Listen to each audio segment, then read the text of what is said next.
Hello, everyone. Can you all hear me? Pura vida, Juanpa. Merry Christmas, everyone.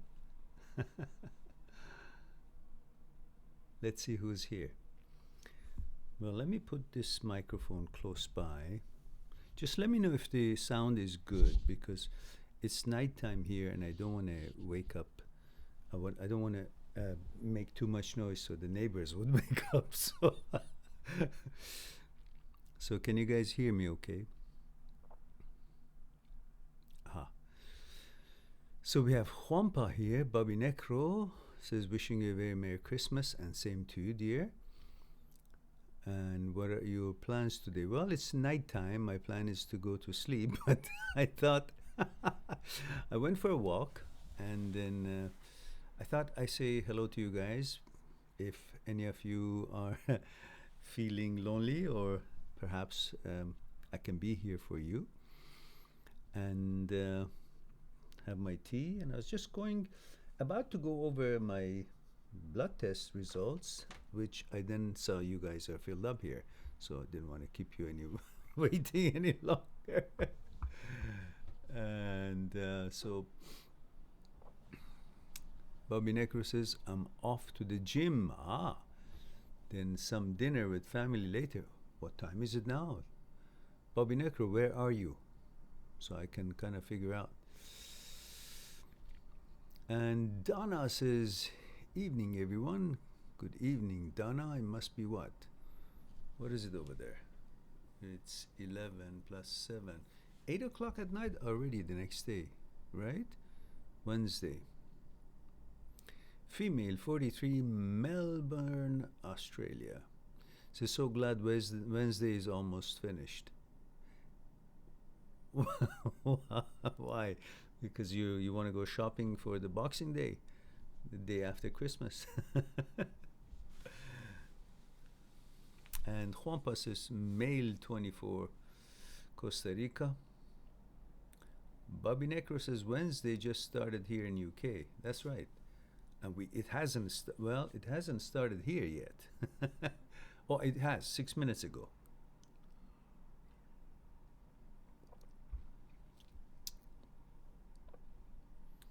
All right.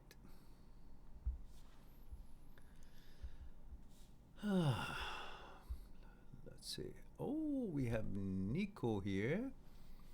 Nico says, Merry Christmas and I wish you the best. You did have too many people, Nico from France. Bonsoir, Nico.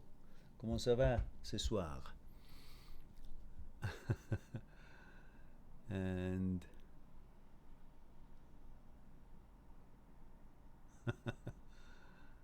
Pumping Heart says, I hear you. Oh, good. Nico says, thank you so much. Je vous en prie. And UK 8 a.m. Oh, is it? Yeah, that's right. It's 8 a.m. UK. That's right. 8 hours difference. So, what's up, guys? I'm going to be with you for a bit, as long as you guys need me. Not more than an hour.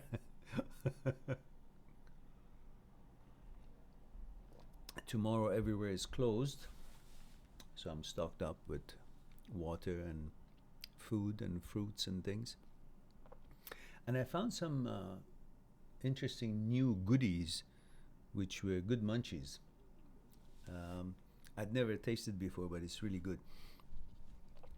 Seaweed. I don't know if you guys like seaweed or not. I like seaweed. But they come in different forms. Some come from Korea, which they are maybe toasted or crispy, just in the form of a sheet. Some with olive oil, some with salt, some with wasabi and stuff like that. But yesterday I found, today was, I found some new product from seaweed. It's toasted with rice powder. So in fact, it's kind of white on the outside and the seaweed in the inside, and it's really damn crunchy. And it's good for you, 100 grams of seaweed, or maybe one full cup of seaweed, has about 4.3 or 4 grams of arginine, which is very important for us. You know how you go and get L-arginine supplements from your health food store for, especially the ones who go to the gym know it. And watermelon seed and watermelon skin has lots of L-arginine.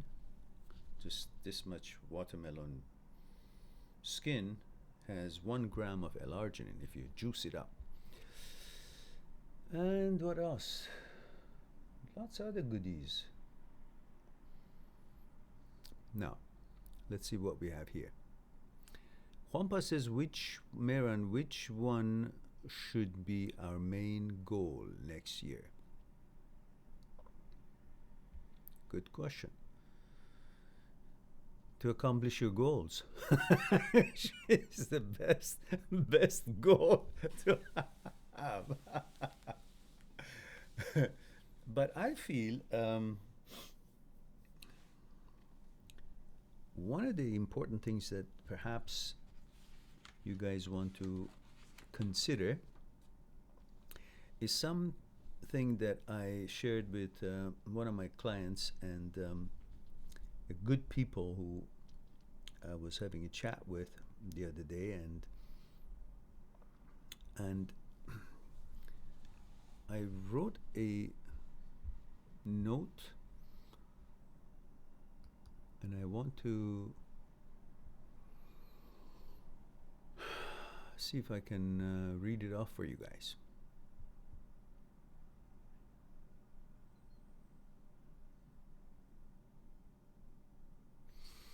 Just see the ones who are having a breakup,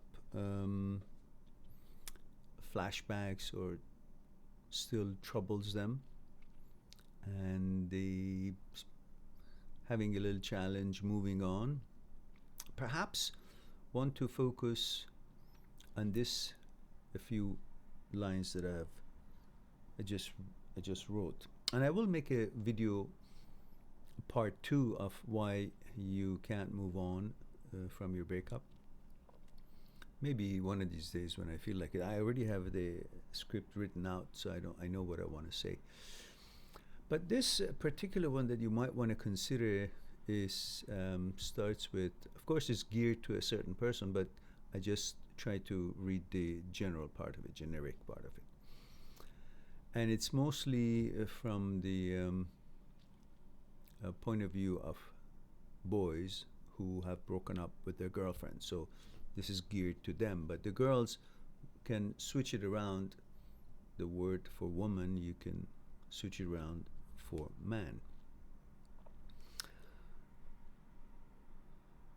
So I'm saying, just I don't want you guys to be sad, as life is far bigger than your desire for whatever it may be.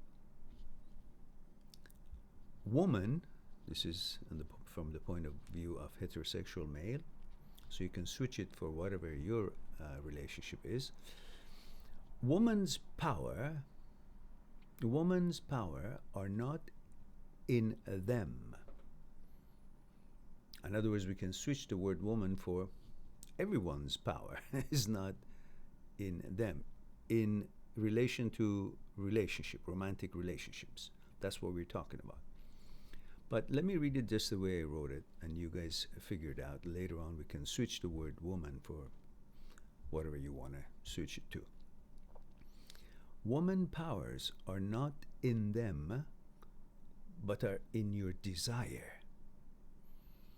It is you who empowers them through your desire for pleasure and possession, to affirm yourself through your ego, which is supposed to be your subordinate, but acts as if it is your master through the pressure of desire for pleasure and the addiction to pleasure, of satisfaction through pleasure, which is the ego's way. You are the boss of every faculty in your existence, and every fragment of your persona, consciousness, the psyche, your center, including your ego and desire. Unwant what you want, and the woman or your ego will not have any powers over you anymore, including your memory, which by unwanting something, you will override the desire for anything in your memory that your memory could use and make you feel you are missing something and suffer. So if you change the word woman to man, depending on your situation, or partner, however you want to do it, then it could actually make sense for every relationship or everyone who's broken up with your ex. And perhaps it could be something to ponder and alleviate a little bit of your pain, as you will know where the source of it all is. So the source of your pain is not in your girlfriend or your boyfriend that you broke up. It's in your desire. You're always trying to conquer your desire, because the desire is always connected to something outside of you. So you're always chasing what your desire is chasing. So if you stop wanting to conquer your desire, then you don't pay attention what your desire is chasing you and making you want to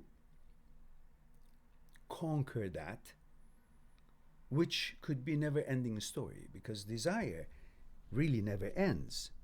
What happens with it, when you conquer your desire, you fulfill your desire, whether it's some kind of a pleasure, whatever the desire may be.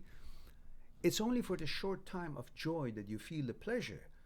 But when the pleasure runs out and you continue having that pleasure and you turn the joy into a permanent, a pleasure, constantly want to have it, and you arrange to have it, then now desire looks for another thing. Because the ego doesn't get fulfilled by that one desire that has made you to pursue and conquer. The ego is crazy, constantly wants another thing to be desired and run after and fulfilled so it can feel good and fluffed. So not wanting, unwanting what you desire stops the desire from running. And of course, I have that video that talks about desire and how to stop it, so you can watch and see in what stage of desire you can stop the desire. But this is different than what we talked about.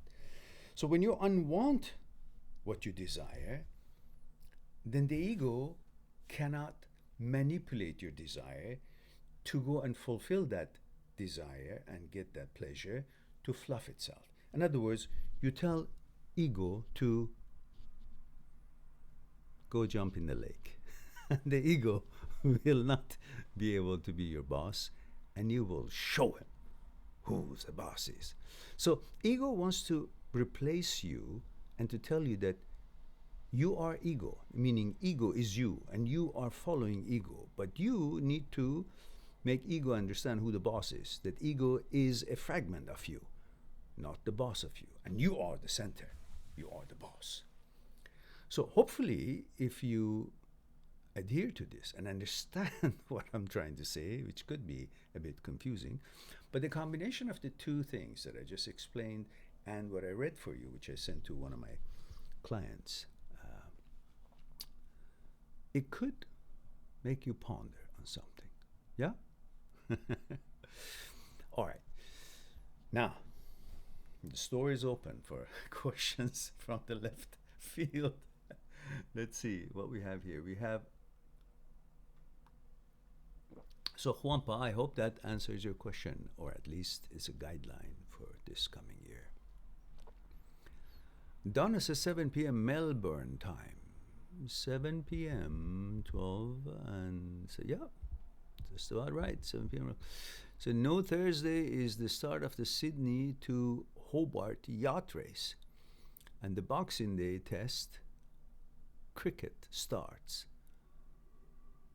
Boxing Day cricket starts. So must be lots of noise around town, right?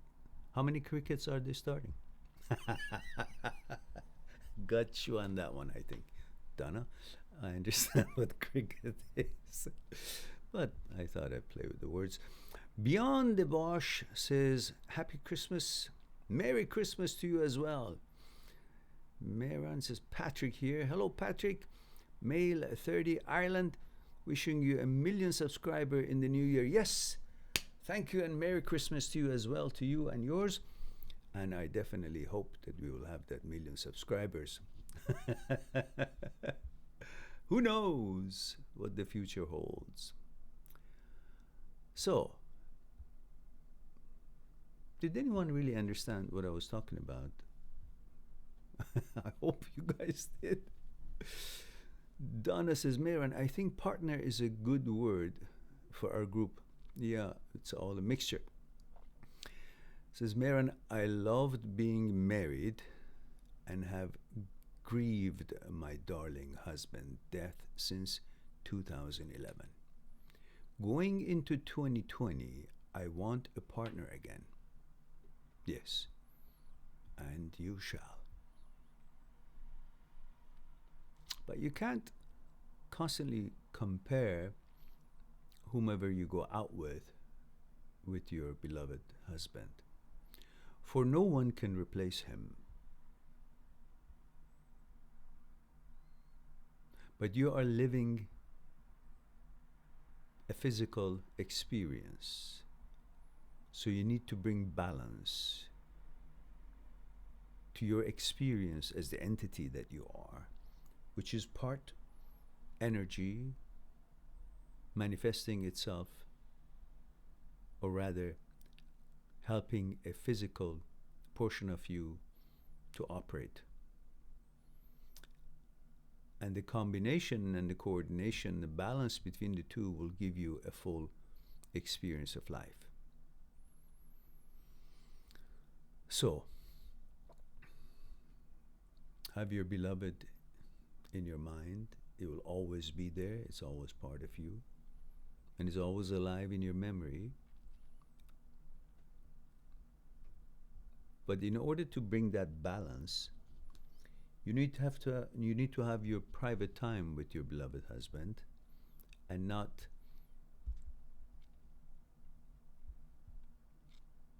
keep it as a standard to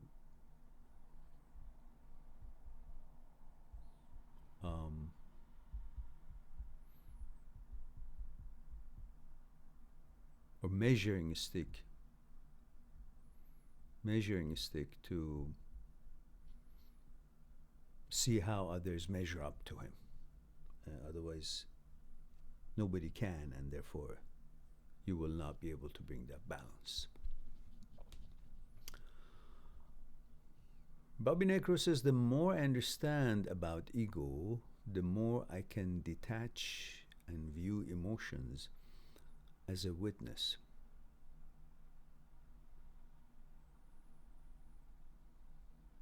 Either good or bad. The more I can detach and view emotions as a witness, I see. From outside of you,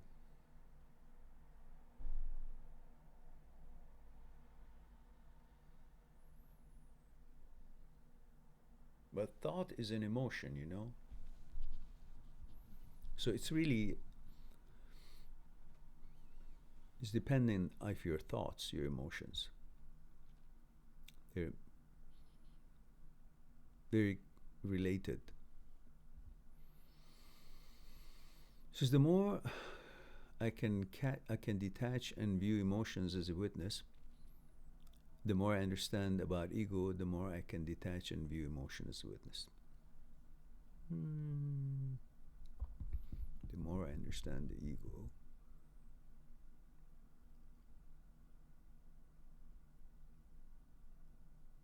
the more I can detach and view emotion as a witness.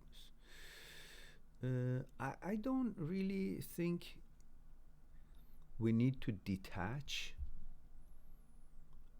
ego is part of us, and it's a natural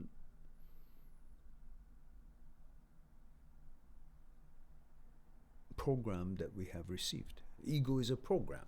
Like we weren't born with kidney, liver, heart, and ego. It's not an organ. So ego is a program. So you don't need to detach yourself. You just need to understand how this program is programmed. This works. And then recognize that it is like a virus in a computer that tries to replace the computer's operating system as if it's supposed to take a detour and go to a different operating system and follow that. Ego wants to replace your operating system. Ego wants to replace you. Ego wants to say, ego is you, you are the ego. You follow me. And you're supposed to say very politely, no, you follow me. That's basically being aware of this plan. It wipes out the virus in the computer, in the programming.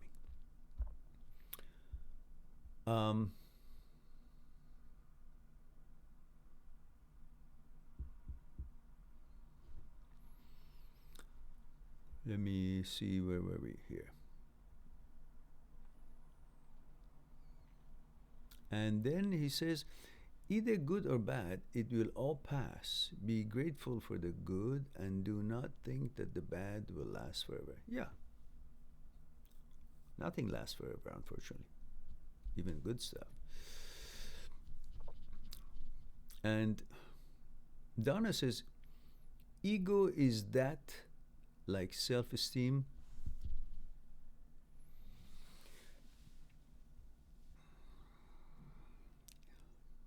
Sometimes ego is good. Ego is a peripheral, is an apparatus, is a program, is a subroutine, which if it's used in its right place, it can be helpful to achieve things, to do things. But you gotta understand not to be manipulated by the underlying program that ego operates under, such as you think you're accomplishing something, but in fact your motivation is to impress the Joneses. That's not good. That's not truly accomplishing what it is that you want to accomplish. Instead, you're allowing to use your extraordinary fuel, auxiliary fuel, ego, in order to achieve something that you otherwise would not have spent your energy and might and focus to achieve. But the ego, the other part of its program that is not good, is actually pushing you to do it for the reasons of, I'm better, I'm more, look at me. That is the part that you don't want. Otherwise, the fire that ego can create under your feet, it can be useful for some things that you want to achieve. For example, when you're having a track meet and you're running your heart out and you've got other runners right beside you, pretty much at the end, close to the finish line, it's the ego that makes one of you win. I mean, or at least makes every one of you do their best. So in that sense, it's useful. But that's very personal. But when it makes you do things, which is really not important, but makes you think that it's important to fluff the ego by achieving something that you didn't care, that's when it's manipulating you. So to understand the difference, then you will actually exercise and use this peripheral to your benefit, not use your energy in other faculties that you have to the benefit of the ego to satisfy it and become the subordinate or manipulated by the ego. Does that make sense to you guys? Do we understand each other?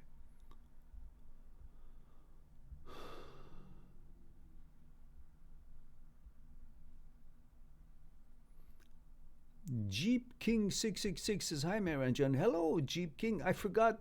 You obviously you speak Farsi, and thank you for the kind word. And don't forget the protocol, guys. You know, gender, age, and where you're tuning in from. So it gives me a little bit of a background. I won't be too much in the dark. And could you guys give me a little feedback about what we're talking about, if it makes sense to you guys and you guys can follow? Abhi says, "Merry Christmas from India." Merry Christmas to you, Abhi. Male 23, about to be male 24 on 1st of January. Ah, good, good. Says, "How are you?" Lots of love to you. Thank you very much. And lots of love to you too, Abhi. And good of you to be here. And don't you all answer me at the same time, just one at a time. What is it you all are saying? Yes, we understand. Yes, we are following. You know, I see nothing here. What are you guys sleeping? What the heck is happening with you? I asked you a question. Did you guys understand what the heck I was talking about? Or am I in a different island?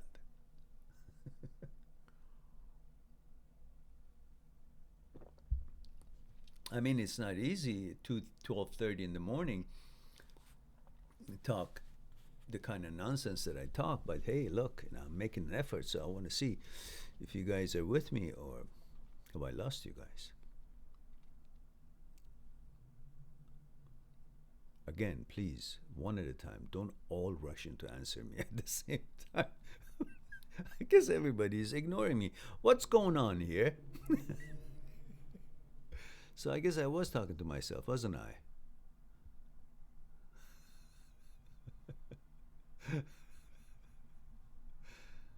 So nobody understood anything I said. Okay, I'll talk to myself. Next time I'll have a private live chat for me, myself, and I.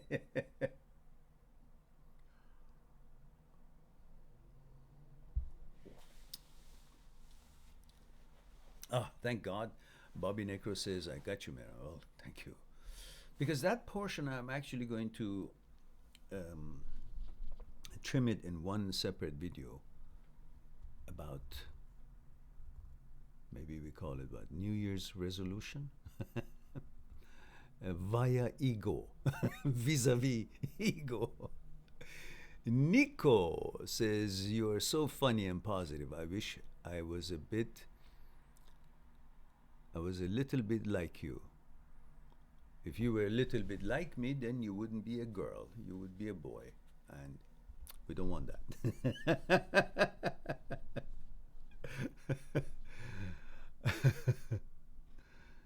And Donna says, "I didn't get it, sorry." No worries, Donna.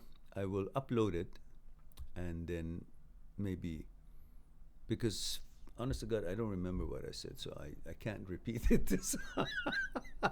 I was in the zone. That happens. I bet you none of the videos that I have made, which is almost 1,700 now. God, that's lots of videos, aren't they? I don't think I can do any one of them, any single one of them. Again, maybe a few of them, but definitely not the way I've done them, because I put so much energy and focus into them. Then when I did it, I don't think I can redo them. So you guys get it, great. You guys don't get it, I hope the upload will help. And if you don't, because I'm with you, I often don't get it myself when I'm done with it, but when I'm saying it, I get it. Luna says, "Good afternoon and Merry Christmas, one and all. And Merry Christmas to you too, dear Luna." Luna, female, 35, Oman. I always say female, 35, oh my God, because OM. So in Oman, this is, what is it? 11:30 in the morning. Luna.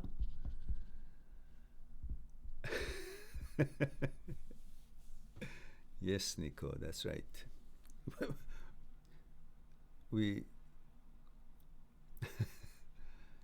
got 10 people here For heaven's sake, guys, before you guys forget or I get too old, click on like. Last time there were 13 of us here, and when I uploaded it, that's when I can see how many likes we have. Despite my plea, please click on like. Algorithm needs it to recognize and all that stuff that I say. We had only 7 people. 7 likes.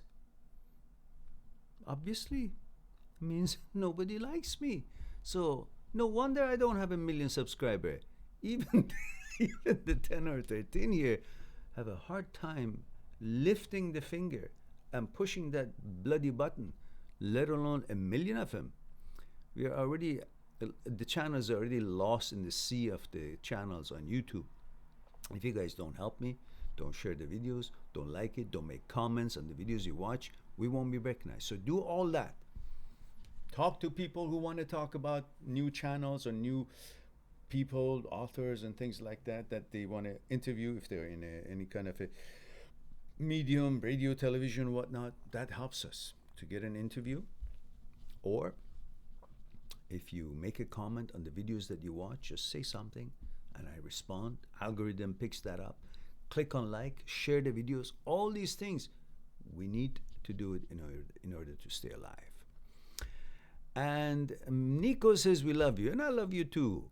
I love all of you. And why do you think, what the heck do you think I'm here at 12:36 a.m. Christmas just finished, and I could have actually watched a nice movie right now and have my tea and check my blood results between last year and this year and just chill. But here I am because I love you guys. I think about you guys. I want everybody to be able to understand their psyche, to be able to understand their center, how they're put together, why they're feeling this way, to understand that their feeling follows their thinking.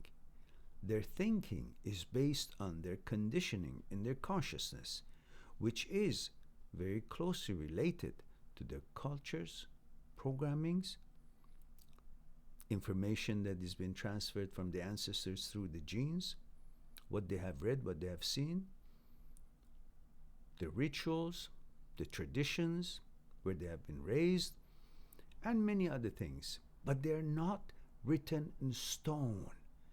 They are just bunch of thoughts that they manipulate your feelings through the conditionings that you have received in your consciousness, which your thoughts are born from.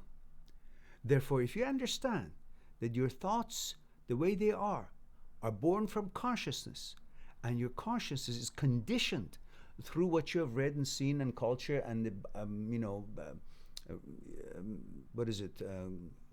how you've been raised and so on, then you are clear that this is not a condition, or it's not something that you have no saying in it, that you have no choice in it, that you have to suffer, that when there's a breakup, you have to feel devastated. These are all based on cultural conditionings that we have all received. We don't have to follow it. So that is why I want you guys to focus, to understand what is your relationship between your thoughts and consciousness. Where does consciousness come from? Where does thought comes from? What is thinking? What is this business of thinking? How is thought born? What about the role of ego in your life, in your feelings? What about your desire? What is desire? How is it born? What are the stages of desire? How to stop it? What about pleasure? Why do we want pleasure?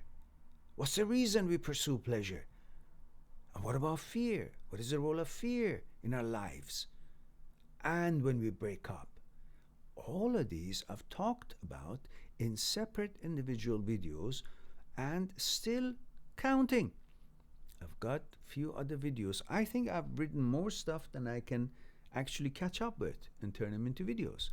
But this is what I want to do. That's why I'm here. Obviously, there is certain level of dedication here, which comes from care.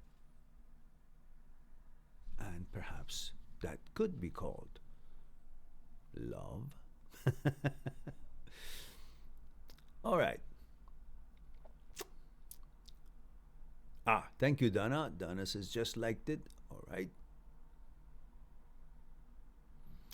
Nico says you help us so much. Well, I'm delighted that you guys can be here and benefit because without you guys, these words will go to waste. But I hope that you guys will put it to work in your lives. Donna says, I think it could be a cultural thing to understand where I'm coming from. YouTube, watch, skyhooks, ego is not a dirty word. But I'm coming from YouTube watch. No, YouTube watch is not a dirty word. Skyhooks. What is skyhooks? Ego. Yeah, they're not. They're not. And Nico says, thank you so much. You're quite welcome. Or Doria. I guess that could be said there. And Abhi says, the generosity you have is of next level. Thank you always. Well, yes, you're quite welcome. My pleasure.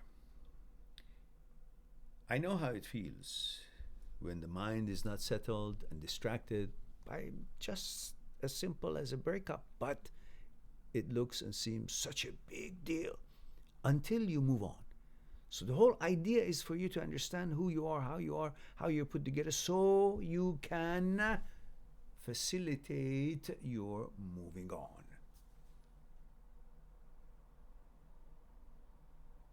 Find the motivation, understand why you feel that way, find the abundance of opportunities that awaits you, follow it, pursue it, let it catapult you over the obstacles that you have made it to be so big while they're actually not so big.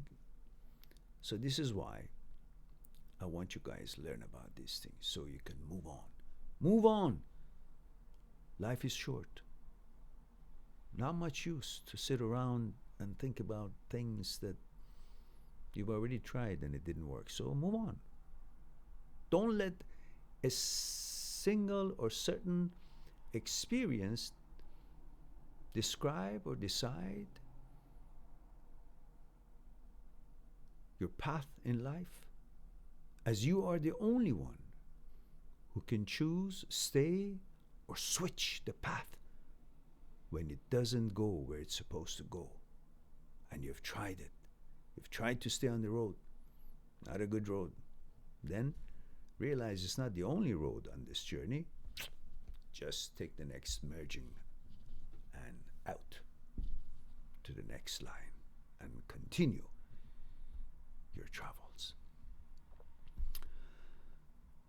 Luna says, I was battling with the temptation to text my ex this morning, and I'm frustrated with myself for even having the thought to act out on this desperately needy need to contact him.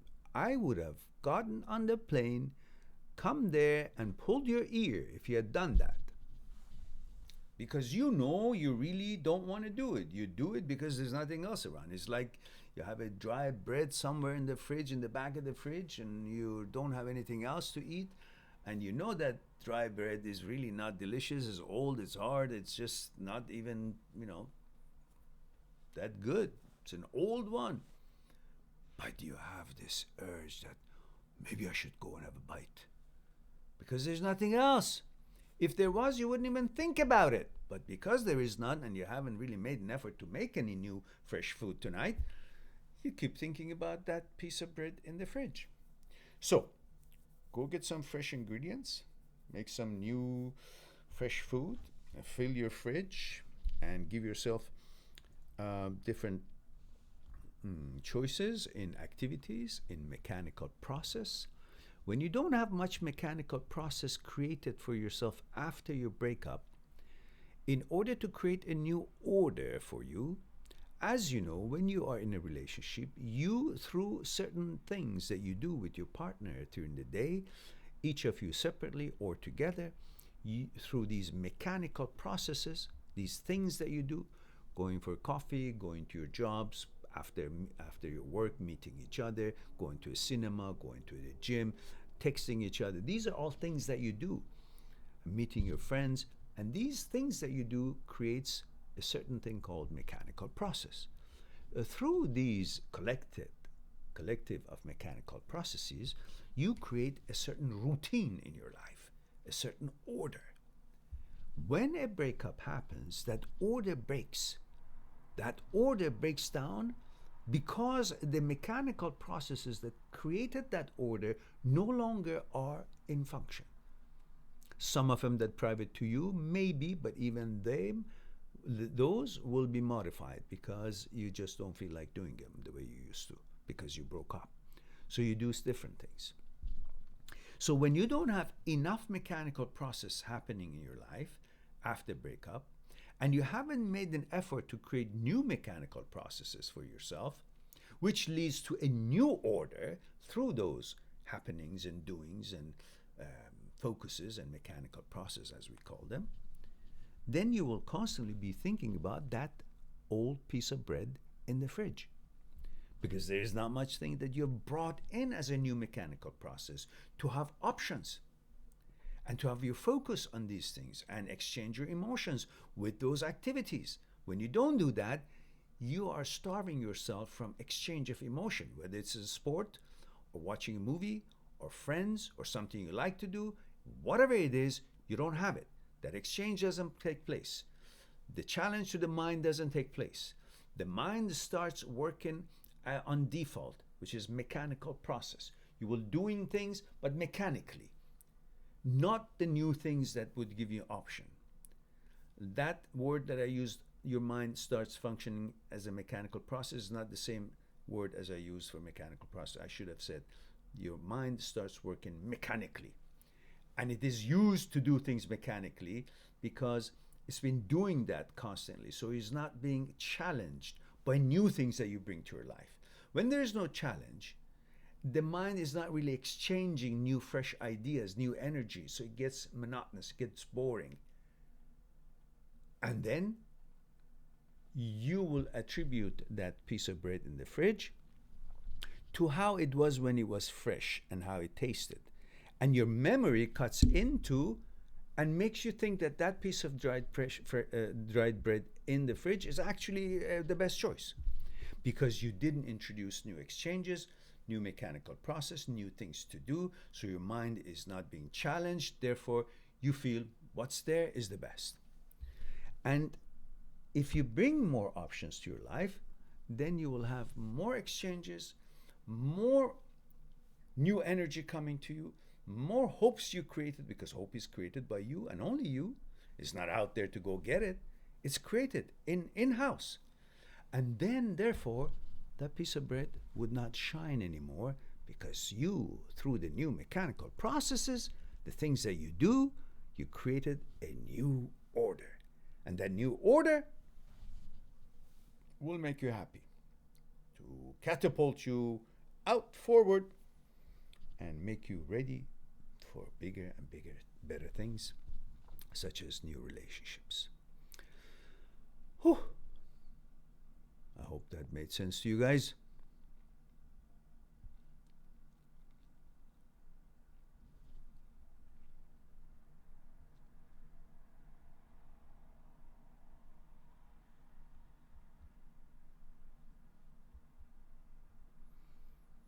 Luna says, why does it come into my mind and how can I calm the anxious need to contact him? I just answered it, I guess. I know I'm better than well. I just did before reading your question. Luna says, haha, Mehran, maybe I should stop the silliness. Otherwise, Mehran will come beat me. No, I'll never beat a woman.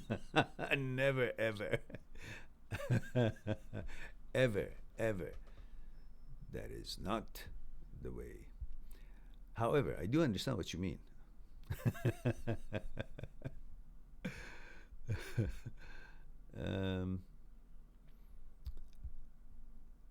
Will come and beat me with the have respect for yourself. Sick. That's right. I might do that. Luna says, thank to God I did not act on the need. Yes, Not because you shouldn't have, because you should be afraid of the have respect for yourself stick. And let's see who I missed here when I was following the Luna's thread here. Appy says, is it true that we find someone better, we forget our past, or it can be done being alone? You mean when we find? Is it true that when we find someone better, then we forget our past, or it can be done being alone also? Yeah, it can be done being alone also, because you have to realize this experience of life, journey of life, is not supposed to be solely focused on a relationship. If you think life is relationship and sex and intimacy, then you think when you don't have it, then life is not in existence. Then you're not focusing and you miss all the importance and abundance and beauty that the life has to offer. Because you created this belief in your mind that life is about relationship. That's it. Nothing else here for me to learn. You have to understand that it takes a long time to learn life is more than just a relationship. But while we are all young, the only thing that overrides and overshadows everything else that we want to accomplish in life is relationship, because that's how we are put together. But when we get older, we begin to love our relationships and cherish it, and at the same time realize so much more I can learn and accomplish. So there are not a complete life, and life is not described or explained fully or experienced fully just through relationship. Relationship is one of the components that we need to experience life fully. Doesn't have to be all the time, but once in a while at least. But it's not supposed to be the only component that makes life meaningful. There's a lot more to life. When you don't see that, then you're stuck with the idea that I have to find somebody else to replace this relationship in order for me to forget the past. And the idea is not to forget the past. The idea is to recognize that the past doesn't exist. Why do you have to forget the past? We have this ability to record things, to learn from our past, to use our past for the future, for the things we want to learn. We have to have it in our memory. And that's why we selectively select the good stuff of the past in our memory. We don't keep thinking about bad stuff. That's our characteristics, our abilities, human abilities. So, if you recognize that through recognizing what life really is all about, you can go on and forget the past if you want to call it that. But remember, you don't need to forget the past. You just need to recognize past doesn't exist. And if it doesn't exist, why should I be focusing on something that doesn't exist, has no actuality? Let me focus on what is having the actuality, the now, the present, where I can change things. Present moment is when you can change things. Right now, this moment that I'm talking, I can change my words. Instead of saying ah, I say eh. I changed it. That was reality. That was actuality. I had an opportunity to change the outcome. But once that opportunity is gone, that's the past. And what's the use of me trying to change what does not exist? That's why you guys constantly trying to change your past, which doesn't exist. That's why you keep going to your memory. You remember it and try to change the criteria, what you said, what you experienced, what you wanted to respond, but you didn't. You keep doing it, but then you come back to the present time and you still see it hasn't changed, even though you were in your memory and you were debating it. Why it hasn't changed? Because it has no existence. You cannot change what doesn't have existence. You waste your time on that, but you're always dissatisfied. That's why you keep going back to your memory. And when you come back after hours of reminiscing and fighting in your own mind and so on and so forth with the relationship, with the stuff that happened, you come back to the present and have a sip of your tea, and again you're upset because you realize nothing has changed. So the idea is, do not waste your energy to change what doesn't exist, which means don't have to forget the past, just recognize past doesn't exist. Therefore, go on and focus on what does exist, which is the now, the present moment, where you can make efforts. In the moment that you can make efforts, that's the reality. When you're running, it's the actuality. When you remember running, it doesn't exist. It doesn't matter if you didn't see that rock and stepped on it and kind of, stumbled. No matter how many times you think about it, you can't change that. It would still been an experience of stumbling when you remember it, recall it. But you can't fix that run and jump over that little obstacle and not stumble. You can't do that. Therefore, don't waste your time on trying to fix what is in your memory, because what's in the memory is the past. Memory is the past, and past doesn't exist. So come to the present moment, focus on the efforts that you can make, learn from your past, and the efforts that you make would be at a different quality and level. It will bring you better results. That's how you use the past.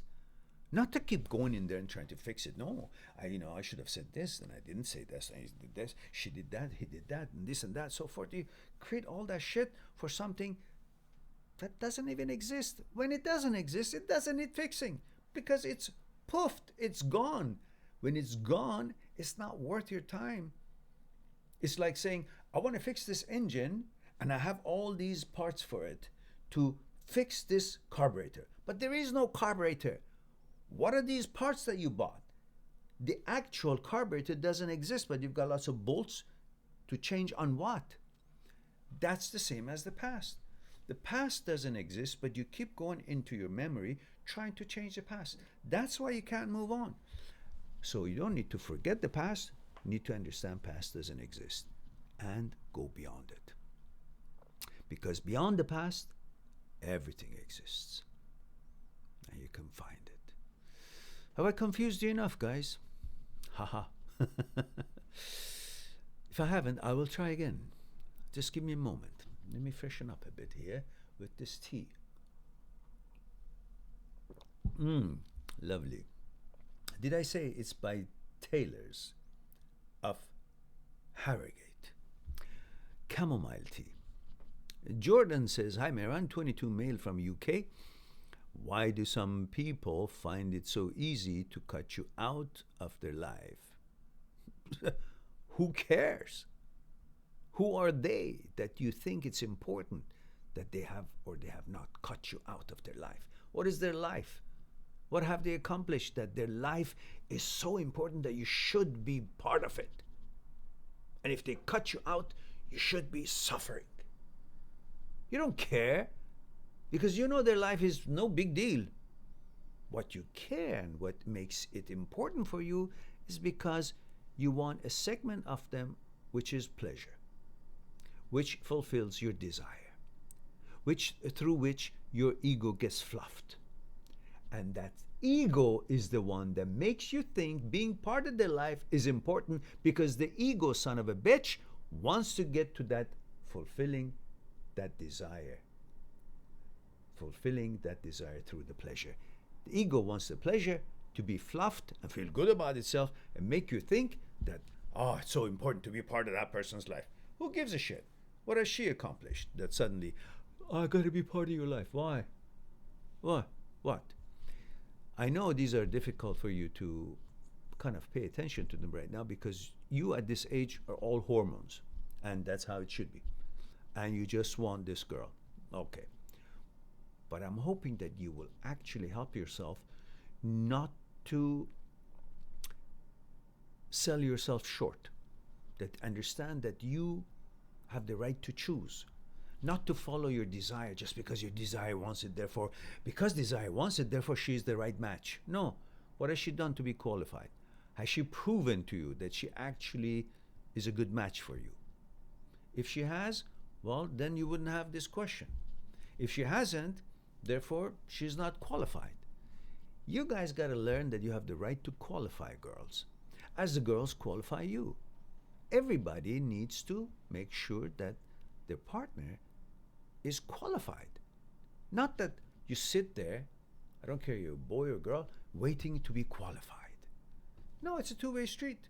So you got to look at each other's consciousness, try to be compatible, and see if you guys can be compatible. Resolve, learn from each other, and compromise and debate, and don't be dogmatic, don't be stuck up on your ideas, and discuss things and flow with it and see where you get. Then you will see that you can do things together. Not that, oh, this one says, no, it has to be this way. It says, no, it has to be that way, because the ego is driving you guys rather than you guys trying to communicate.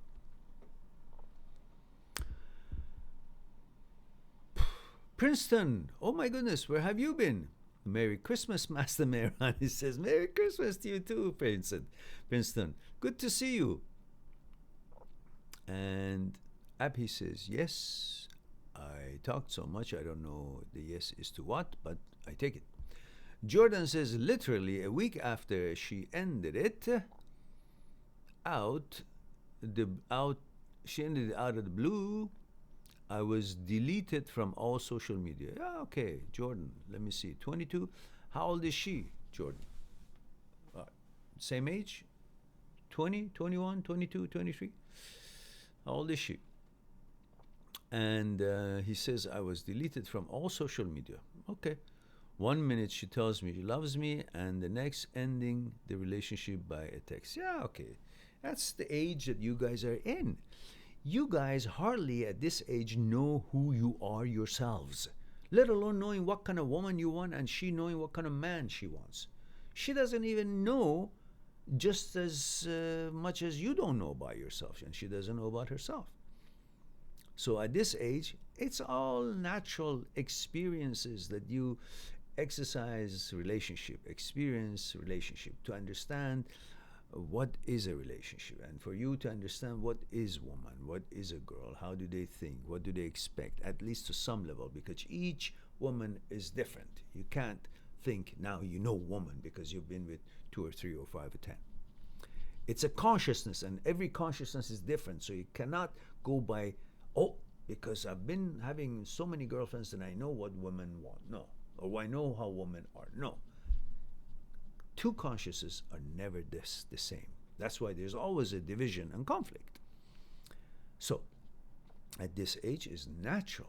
As you guys are growing, consciousness dynamically is changing through the new ideas, new information, and all the experiences that you go through.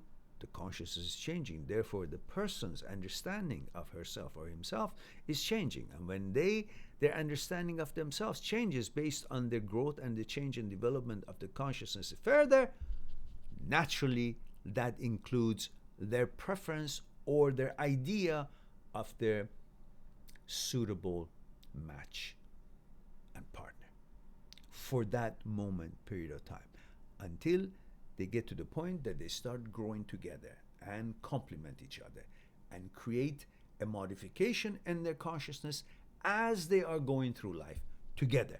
Then that's the relationship that has a good chance to stay together longer, to help each other rather than trying to dominate each other through, I am more, my ego is bigger, so therefore we have these conflicts and we'll always have it because I am my ego. When two people think that they are their ego because their ego has manipulated them, they can't have a good relationship. When they harness their ego and put the muzzle on the ego, have the ego follow them and listen to what their decisions and preferences are, then the two can communicate much better.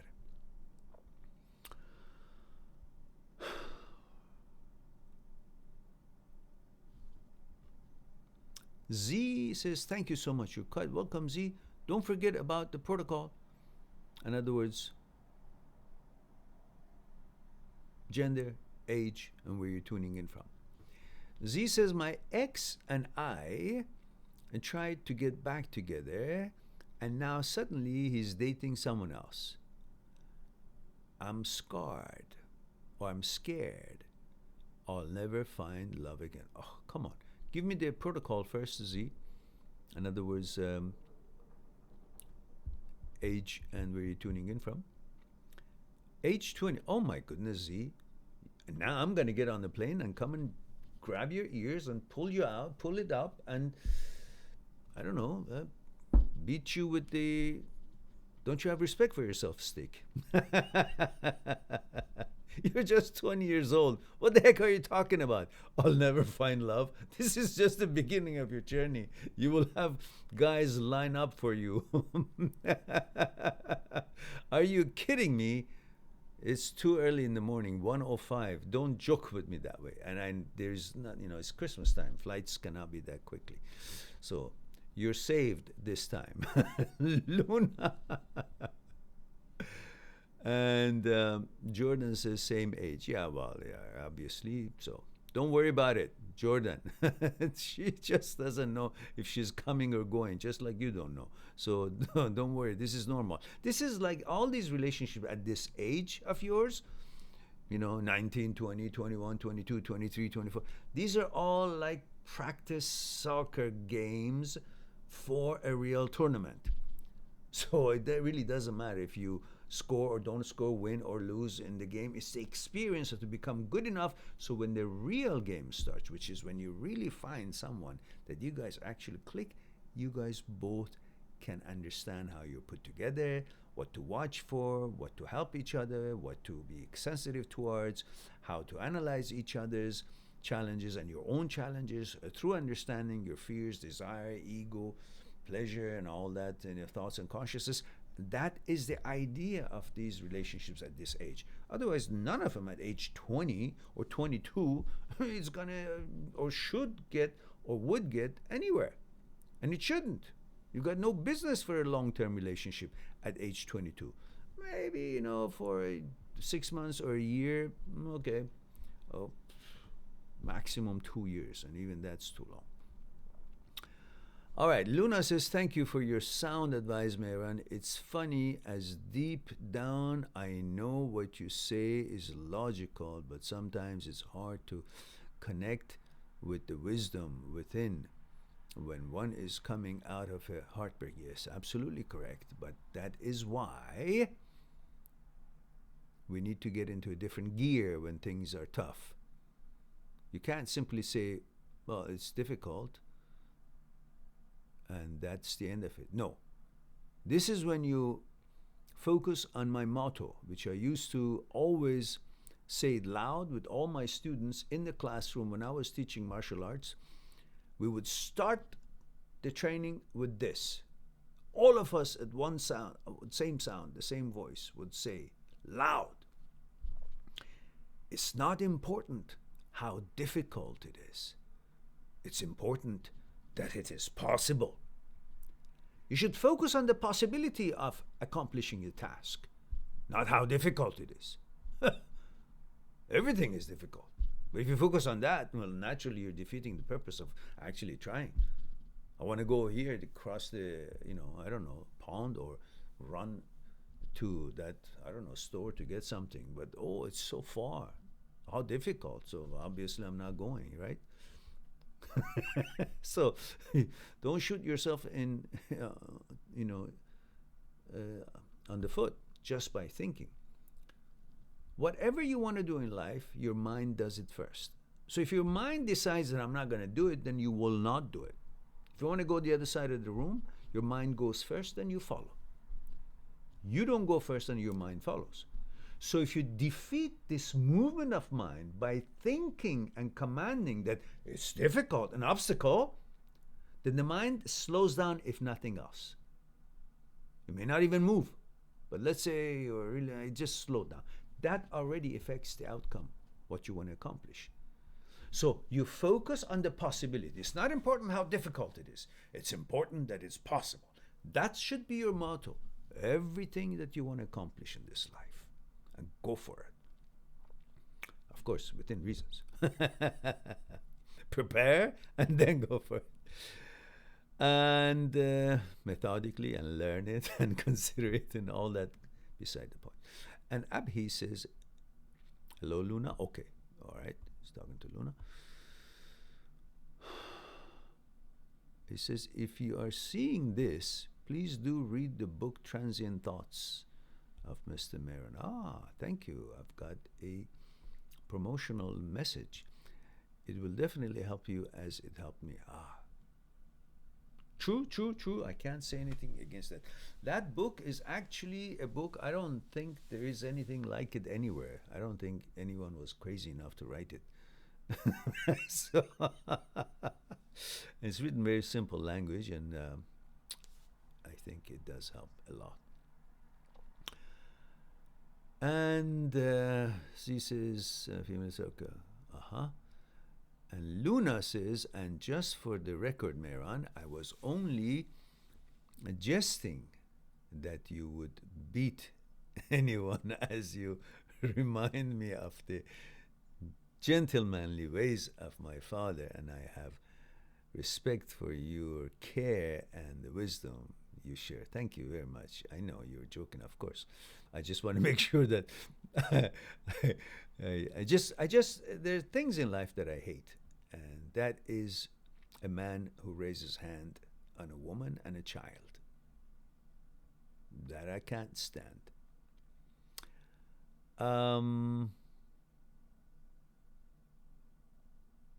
Z says, haha, I don't know. Okay. Donna says, Mehran, I want to be 20 again. Aha. All right. Let me know which fountain you go. I want to drink out of that fountain too. But not 20. I'd like to be 40 or 39, because then my son would have been 4 years old. I'm 5 years old, 4 or 5 years old, and I'd have my son, and then I would also be at the height of my youth. But do tell the address of that fountain that you're going. Says, feeling old now, being 43. What? Are you nuts? I should have read this before I said I want to be 40. That's the best age. Are you kidding me? Go wash your mouth. Donna. You're at the best time of your life, Donna. You're a woman, you know what to do, you know how to take care of yourself, you have the wisdom, you have the career, you have things, and you have senseful way of living. And then you can be, offer stability to someone in a relationship. These are many good points for people who are in their 40s.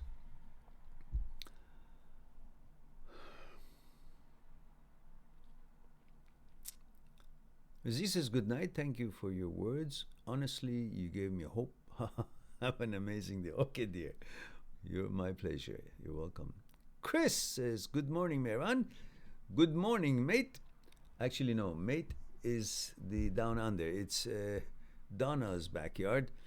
You're in UK, so good morning. Top of the morning to ya. Merry Christmas, Chris says, and Merry Christmas to you too, dear Chris. I wish you a wonderful day, wonderful evening, and good stuff. What else can I say? Christmas is always a wonderful time. The spirit is great. People become civilized. They do things that they should do all year long, like smile or, give way or, appreciate a gesture of kindness or offer a gesture of kindness and positivity, respect and all that. These are things that we should be all about every time, every day. And suddenly people change gear. Today, I want to be, because something is watching, whether they think Jesus is watching or whether they think they're somebody else watching, whether they just want to be part of it, regardless of, maybe it's true, so I should be good. I just want everybody to think every day is Christmas. Be nice, be good, be generous, be kind, be caring. and it's always a nice time of the year. All holidays from any religion and any tradition is wonderful. We should all celebrate all of them every time they are, because they all mean well. They all want to bring more of a humanity and humility to us. And yet we have lost the idea of it, and we think when it's certain holiday belong to certain tradition or certain religion or certain country, that means they're special, but the rest are not. No, we are all special and we are all nothing. So, but I love Christmas time. It's an amazing time, and I hope that everyone, whether you're Christian or not, celebrate the mood, celebrate the spirit of it, be good to each other, and continue that tradition and feeling and emotions throughout the year, all the time. And it's not limited to Christmas, this amazing feeling that is, if you're in Iran at the time of Nowruz, which of course is not a religious year, Nowruz is the new year, but you have that amazing spirit of happiness and kindness and generosity and so on. And I'm sure in any other country with their own religion or traditions or New Year's or festivities, they all have same feelings. I'm 100% sure that any other religion, Buddhism, Judaism, Christianity, Islam, Baha'i, whatever it may be, they all share that special moment and spirit around their religious holiday or around their New Year holiday, whether it's religious or not. They all have the same thing, but they have learned to use it as to secularize themselves from the others instead of using it to unify ourselves. Because to say, regardless of what religion we have, we all are having the same spiritual experience at that time of religious celebration. So that means we all have more in common because we exercise this kind of a spirit than using it as segregating, separating, and distinguishing ourselves from each other. Anyhow, Merry Christmas anyways. It's an amazing time. I love to hear all these, I like to hear caroling. I mean, I don't hear caroling in the malls anymore. A few years ago, when I would go to the mall around Christmas time, there'd be lovely things, carolings in just small groups and so on, and it was nice. But anyhow, let's go and see what we have here.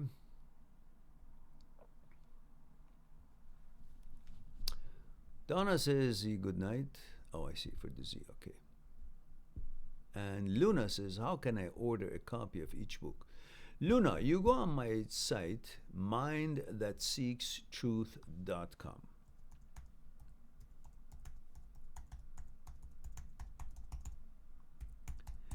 And here is the link. And then you click on books, and then click on ebooks, because if you want to order the books, they're very expensive. But if you order the ebooks, they're very affordable. And you can either order them singularly or in a bundle, which the bundle becomes cheaper, of course, even though the books themselves are very inexpensive. However, I want to caution you guys all, when you click on that and you purchase it, and the links usually work, but in 3% of the cases, you may not be able to, when you click on the link that is sent to you, it may not work. If it didn't, don't panic. Just send me an email, and you have my email through the site. If not, here it is, Mehran at mindthatseekstruth.com. So, you send me an email, say, Mehran, I got the books, these books, the name of the books, whichever it was, 1, 2, or all 3 of them. and I can't work the link. Then I quickly, as soon as I see your email, which I usually see right away, unless it's nighttime and I'm sleeping, then I will send the 3 version of each book that you've purchased to you via email.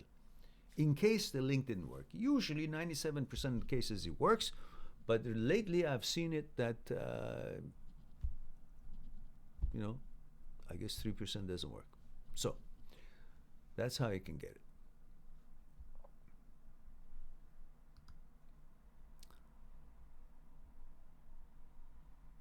And where are we?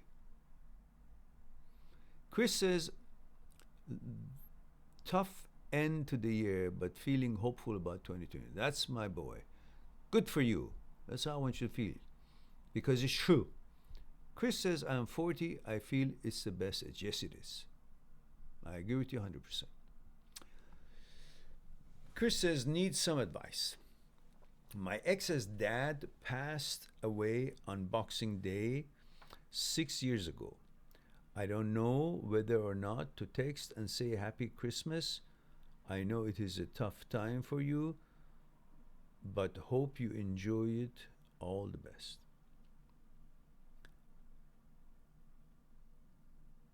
Well, listen, don't fool yourself. Why do you want to text her? Is it really because her dad passed and you really... What's the motive? The girl is engaged with a 23-year-old boy. Do I need to remind you of that?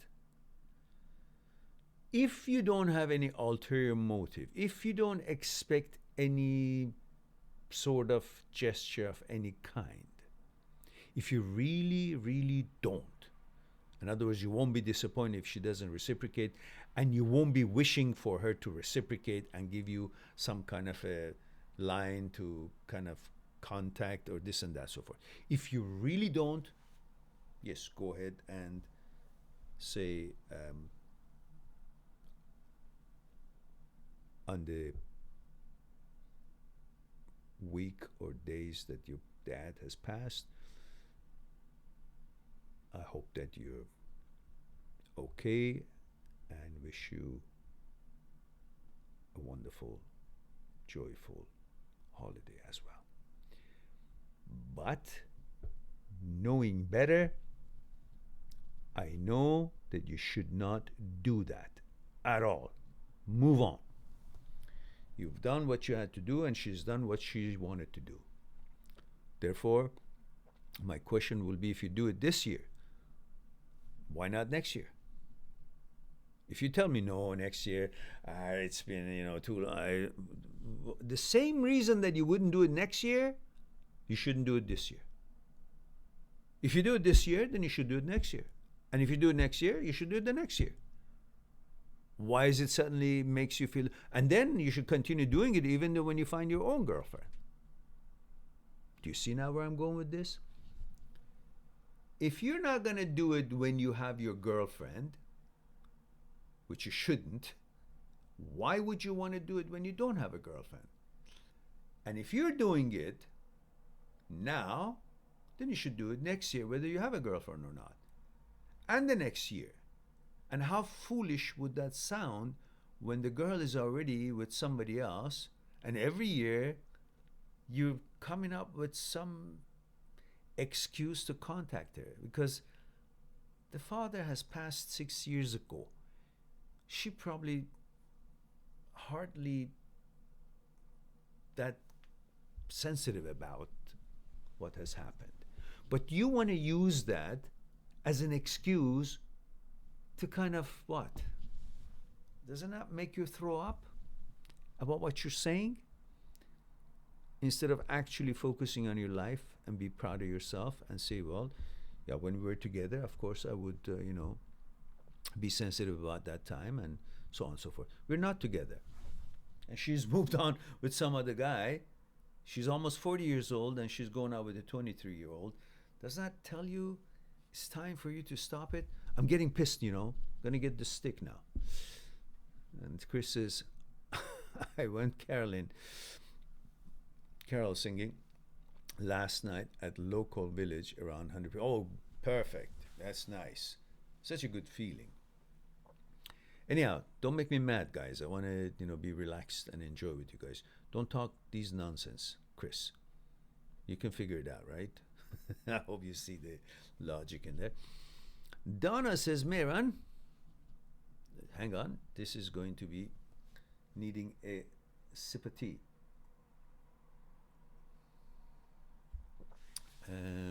Chris says, thank you, Mehran. That's the advice I needed. All the best. Okay. Says, no, I don't want her back. All the best, Mehran. I'm off to see family and friends now. Good. Go see family and friends and don't text her. Forget it. Move on. She left, then she doesn't have your attention regarding what?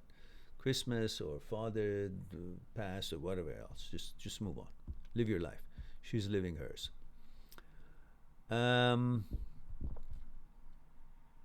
Luna said, awesome. I will do and look forward to self-development. Any issues, I'll be sure to let you know. Thank you. Yes, just send me an email. I'll take care of it. Now, Donna says, Mehran, the men I meet now have either Peter Pan syndrome. I gotta learn what that means. It's funny, but I'm not. Peter Pan syndrome. That means they fly away, they disappear, or do you mean they are? I wonder what it means. Peter Pan syndrome, or they're battered from being divorced, raped through the family court system, and are starting over again, trying to qualify them as difficult. Yeah, don't qualify them. Let them qualify themselves. In other words, you just go out and have fun. Don't fall into any kind of a illusion or any kind of an image of that relationship that you could create for yourself in order to please yourself. And through that image that you create for yourself to please yourself and be happy, you may actually fall in love or be entangled with that image that you created, not that person. In other words, then therefore, let them qualify themselves, which means just go out, have fun, keep it to that until they show you their interest is one step further than you are seeing it. It's deeper than that. And that is their responsibility to let you know. Eventually, after a certain duration of relationship, the man and woman would need to let each other know by their actions and sometimes by their emotional words that they're interested in each other. When that happens, then you can take it to the next level. You can't just simply go out, do things, activity, and then expect either one of both of you to guess or figure out where this relationship is going, or should I put my best foot forward because she likes me or he likes you, or what? It's not so clear for you, right? So when the time is right and both are genuinely interested, would have to then now let each other know, not just by the way they treat each other, but also by the romantic words that is straightforward, expressing their interest to each other. That then needs a little bit more pondering about, okay, I know she's interested in me, or you know that he's interested in you, therefore you up the ante. In other words, you make more efforts, take it more seriously. Then you begin to see and analyze or qualify the image of the relationship that has been created now, not by you only, but by both sides. And why I say the image of the relationship? Because naturally, people fall in love with each other's image. Unless they have been talking to me and been maybe reading my books, they are creating a relationship between the two images. The boy has an image, the man has an image of himself, about himself in his own mind, and has created an image of the girl, of the woman, about the woman in his mind. And the woman has created an image of herself in her own mind, and she has created an image of the man in her own mind. And these two images are having a relationship. They don't really deeply know each other's consciousnesses, and they have not really tried to know each of their own personas, center, their psyche. So they're really in love or in a relationship with each other's images. And that's why the divisions and conflicts often starts when they start seeing the reality of each other, which they never knew, because they only knew the image of each other.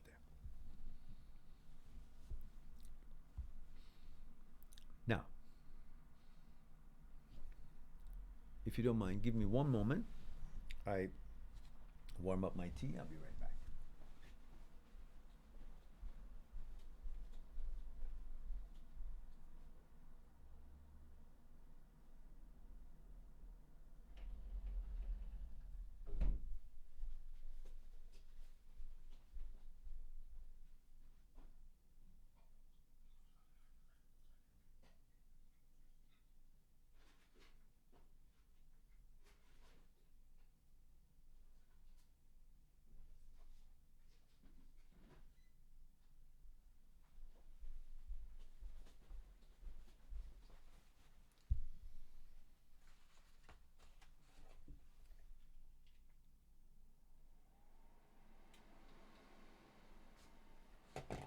It's funny, at this time of the night, some neighbors smoke some weird stuff. I don't know what it is, and it comes to my window. I have to close the window.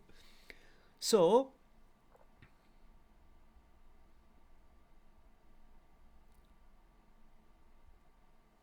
when you don't allow yourself to fall for that, then you wait until the time is right, and you're actually getting to know each other as much as you could, and then it's not a relationship between images, or at least you would know a little bit about each other's consciousness.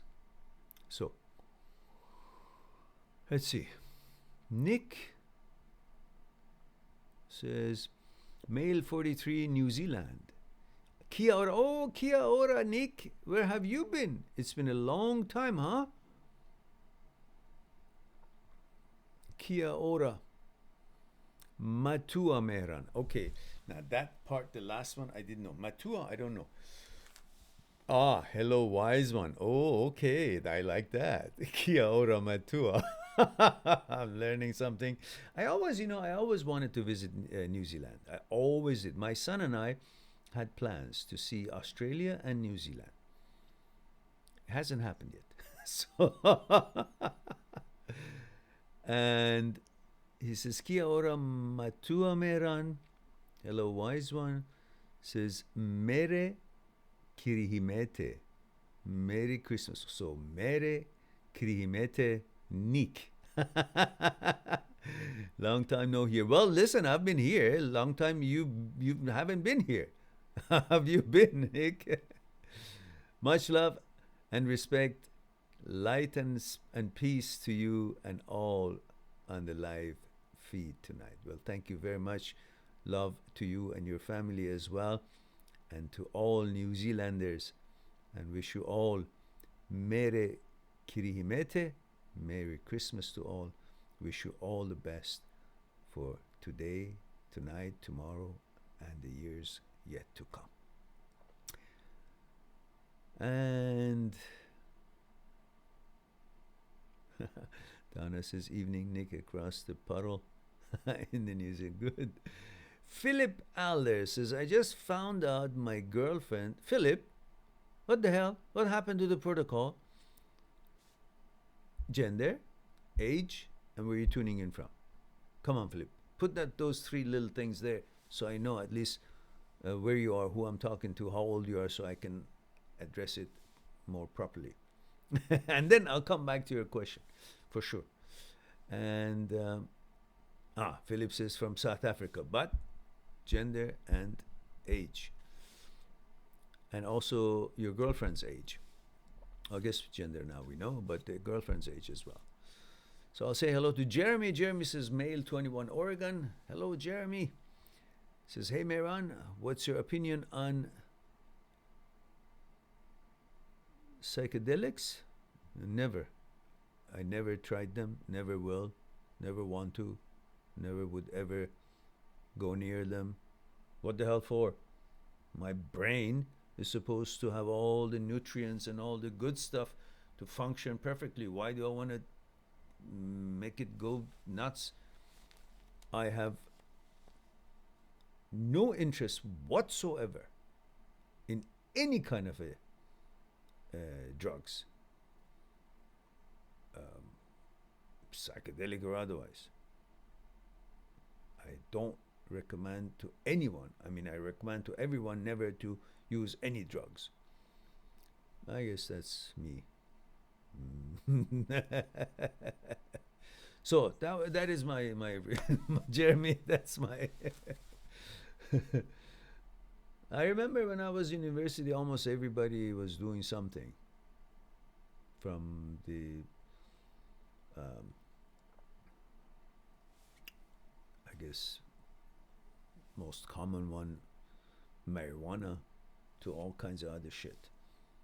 And I never had anything to do with it, never wanted to. It was just my mentality was about power and about focus and about clarity and about oneness with nature and purity of the nature and all that. That's how I was, my mentality was. Martial arts and all that, so forth, just energy and wanting to be how better I can make myself, and just never like to allow anything to take me out of my most focused and alert state. So I never had any kind of a interest towards that sort of thing. But everybody else was doing something. Every time I would go to a party and they were smoking something, I had to put my head out of the window to breathe the fresh air, because I just couldn't stand this stuff. And Philip says, male 28, sorry, new here, didn't know. She's 20. Okay, Philip, welcome here. Merry Christmas to you, dear, and thank you for being here to give it a more different color and more of a energy. So he says he's 28 years old, is from South Africa, and his girlfriend is 27, and he says, I just found out my girlfriend have another guy for a few months now. What hurt is even that that morning she sent how much she loves me, jokingly asked, so when are we getting married? Yeah, well, these things are not funny. Have you talked to her to make sure this is true? Maybe it's just something that you suspect or you heard. Do you actually, have you discussed it in a civilized manner? Just say, listen, is this true? Actually, are you with another guy? Intimately, as the same kind of relationship that we have. Because before you actually jump into conclusion, you want to make sure. And if it is true, then you simply say, that wasn't part of the protocol that we expected from each other, was it? What would you have felt, dear, if I had, you don't need to say the dear here, but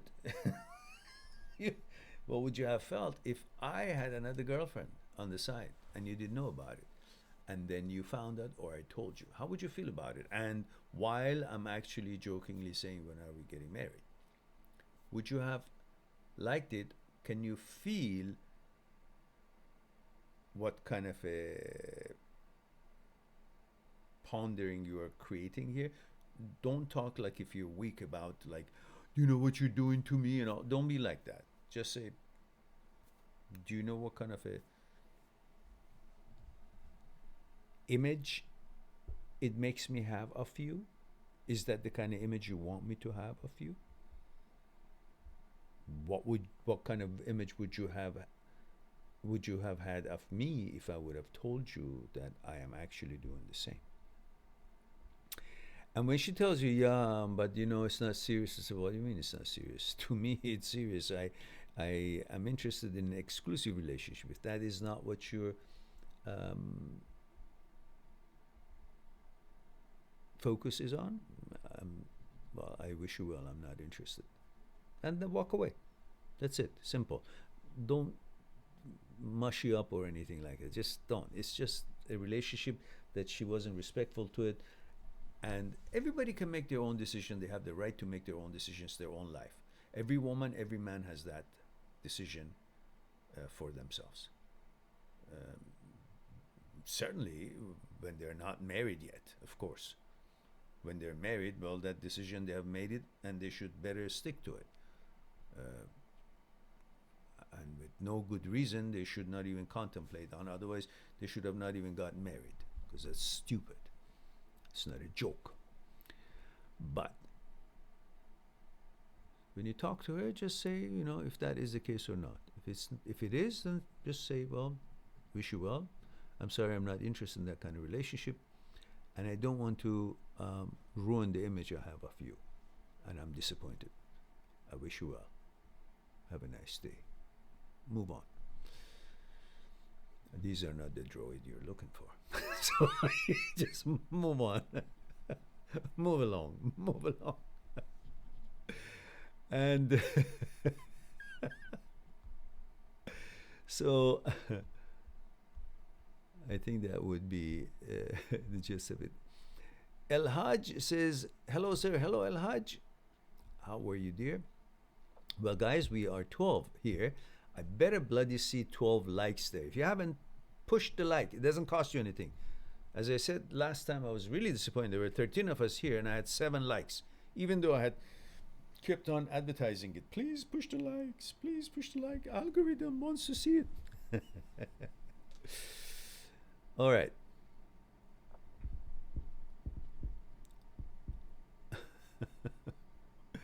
Jeremy says, when I was 3-year-old, I was hit in the head with a basketball bat. Baseball bat, and had an out-of-body experience. Well, I'd say that wasn't out of body. Maybe it was your whole gut that came out. Your brain was having an out-of-body experience. I'm glad you're okay, though. I'm laughing now because I know you're okay. Otherwise, that wasn't laughing matter.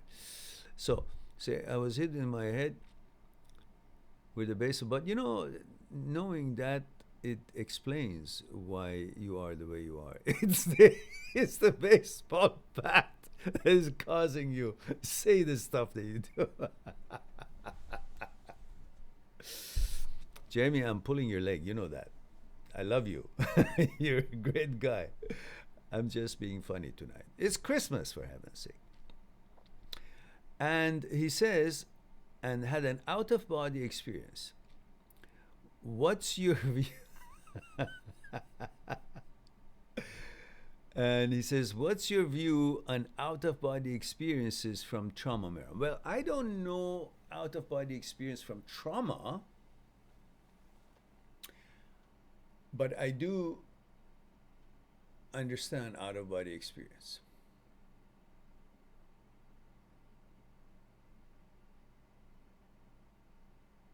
Astral body. That's what it's called in some other ways of saying.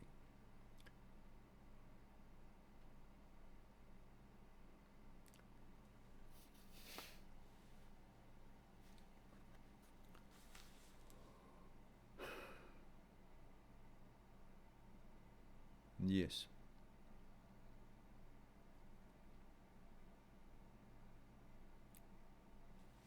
Well, it is true. It exists. Some people get it through trauma, and some people have had it a lot when they were kids, and even through their time, whether they were sleeping or they were meditating, which I recently learned. I guess I had lots of that, which I never knew. I often, like very often, dreamt, I thought it was a dream, that I was simply soaring and flying, and I could see where I'm flying to or where I flew from, just simply going out of my window and flying and not falling down and then coming back, flying off of my bed, and I could see all that when I was a kid, flying around the room, and I could actually have experience of trying to catch things and follow things with flight and save people or save things. And it wasn't just one or two times or only when I had eaten too much. It was all the time. And then just recently, I guess, I learned that is kind of astral body experience. And of course, through meditation, I meditated a lot. And it's also, you get to the point that you don't realize you were there. And it's like you project yourself somewhere else. I'm not sure how I can explain that. Anyhow.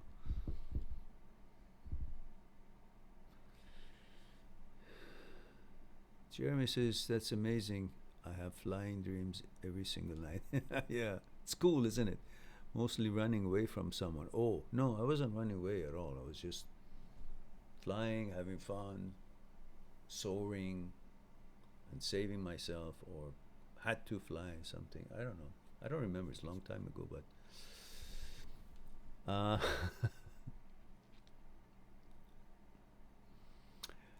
Luna says, Mehran, what is your take on trauma bonding post emotional and mental abuse born of a romantic relationship? And how, if possible, can I break that bond? You gotta make an appointment with me on Skype. We can explore it together. I gotta get to know lots of detail about it. And it's something that we would figure it out on the spot while we're talking. It's not a formula. It depends on what you've gone through, what it is that you're talking about. And so together we can explore it. So when you can, go on my site and click on Talk to Mehran via Skype. Make an appointment for 1 hour and I'll give you another hour. So we'll have 2 hours to begin with, and we'll go from there. Luna.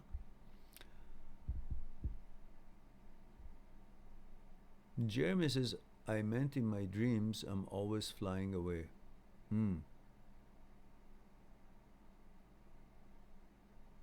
Yeah.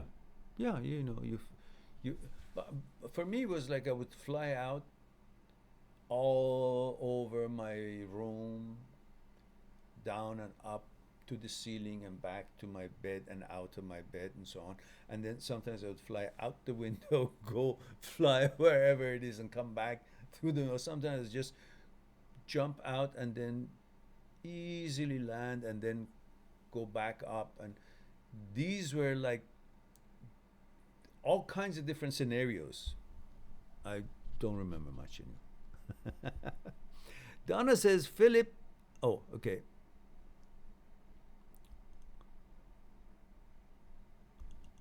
Oh, you're talking to Donna. Okay, good.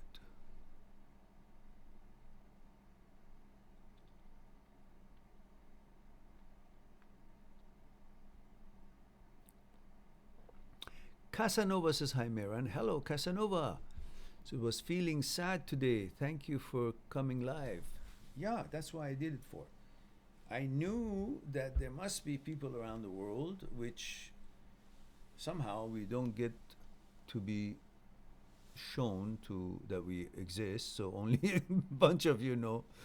I wonder if YouTube sending the alerts to my subscribers or puts it on so people would know, because there's only 13 people in the whole wide world. There's 13 people who want to join a live talk about the breakup and so on. But anyhow, and that's what I thought I should be here. So we're having a fun time. It's about 45 minutes so far, 50 minutes.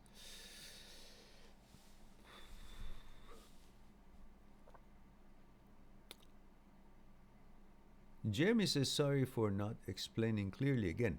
Lol, no, it's okay. He says, in my flying dreams, I'm always trying to get away from something, someone. I won't spam the chat anymore. No, it's okay. Yeah, I got it. I got it last time.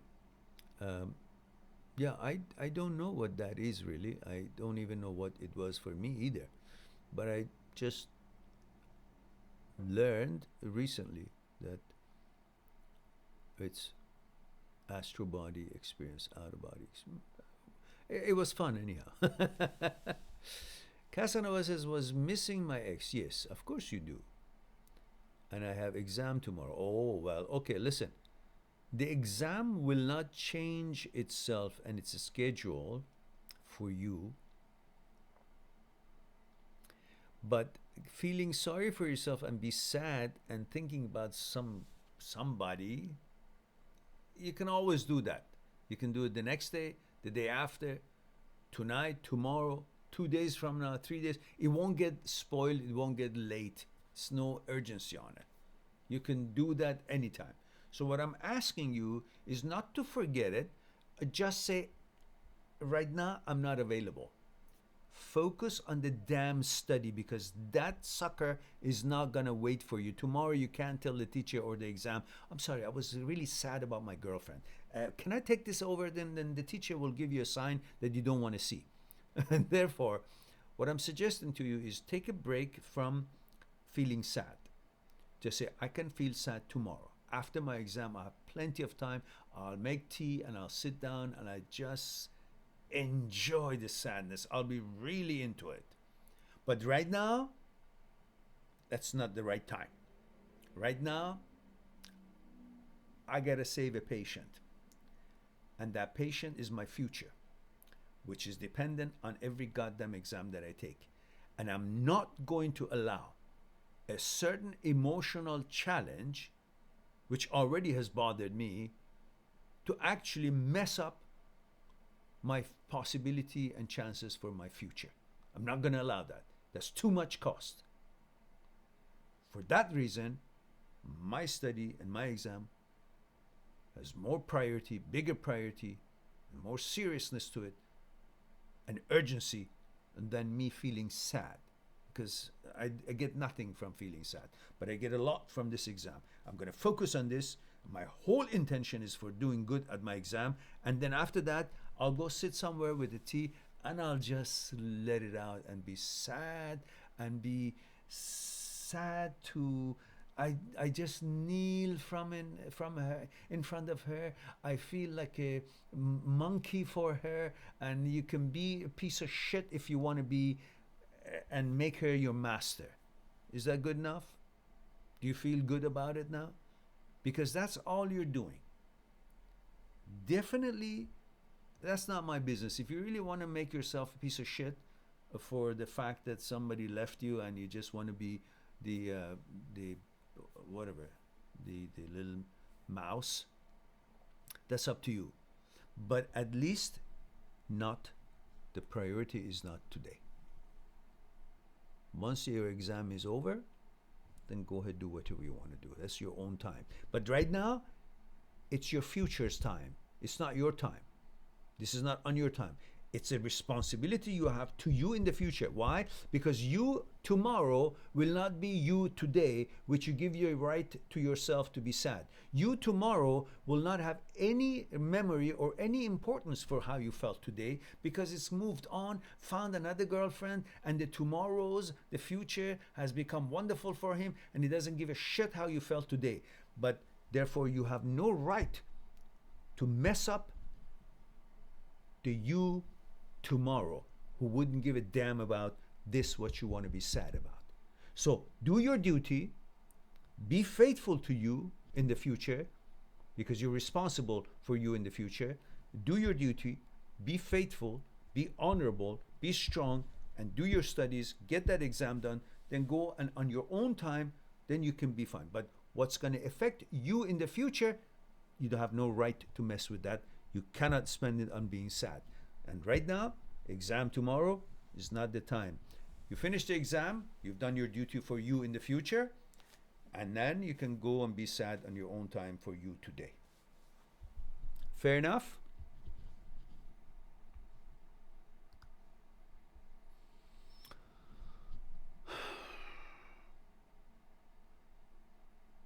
Casanova says it's been 3 months. When will it stop? It's a headache. I don't want to be a piece of shit, Mehran. Just the cheating she did comes to my mind. Yeah, cheating she did is not a reflection on you.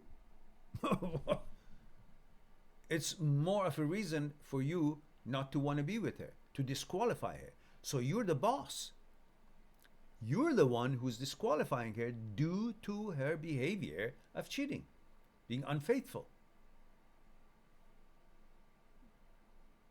Her behavior is not a reflection on you. So comes to your mind, yeah, you get bothered because it is not you who gets bothered. You, with your strength, you disqualify her. But your ego wants to say, hey, listen, you're not you. You are me. I am you. Therefore, if I want you to feel sad because my ego is not fluffed, because you are conditioned to think somebody else is better than you because she's laying down with him. And whoever she lays down with, that's a better person. How stupid is that logic? Who died and left her in charge that whoever goes between her legs is got the upper leg over you, is better than you? Is that how men in the world are measured? By who she pays attention to? Really? So nobody really needs to do anything. All they have to do is just be her servant, so she will pay attention, choose them. Then they got it made in there. Their life is made. So tell me, the guy that she's with, where has he gotten so far in life since she's with him? Has she become the king of the world? Has he become a scientist? Has he suddenly been promoted in his company or whatever? So I really don't think that you should worry about what she has done would reflect on you. You are still you, as amazing and wonderful and honorable and classy as you've always been. And people's behavior is only reflected on them. It's not you. So she slept with somebody else. That means she's a what? Scumbag. But you have to worry about it. Did you want to get married to her and then she would do that? So you should actually go celebrate the fact that you found this out and she showed her true self when you were not really in any kind of a situation that would be hard to get out of it. So go celebrate. Go celebrate and be thankful there's so many wonderful women in this world that you don't have to worry about one who cheated on you. One who cheated on you disqualified herself. Why do you worry about? Now you're free and have all the chances to go and find all these amazing women that are out there. One better than the other. Whoever fits you best. Your standards, your manners, your morals, and you hit it off together. Cooperate and make something work for both of you. This one didn't, so why would you worry about it? Move on. Don't give a damn. Nah, so what? It happens. And it's not a reflection on you. Just simply know that. And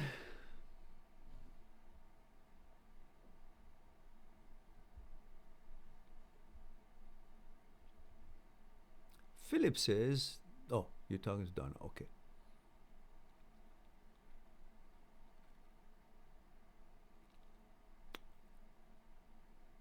Donna says, Mehran, go back to Philip Alder's question, please. Ah, okay. Was I there? Did I not finish it? Donna, did I get distracted? What happened? Thank you, man. Oh, I see. Oh, yeah, here. I missed this. There we go. All right. Philip says, thank you. I went to her house and she didn't expect me. He was there. Oh. She freaked out, yelling at me. What I'm doing there. Ah, yeah. It's a go-to move to flip out and try to make you feel as if you're the intruder.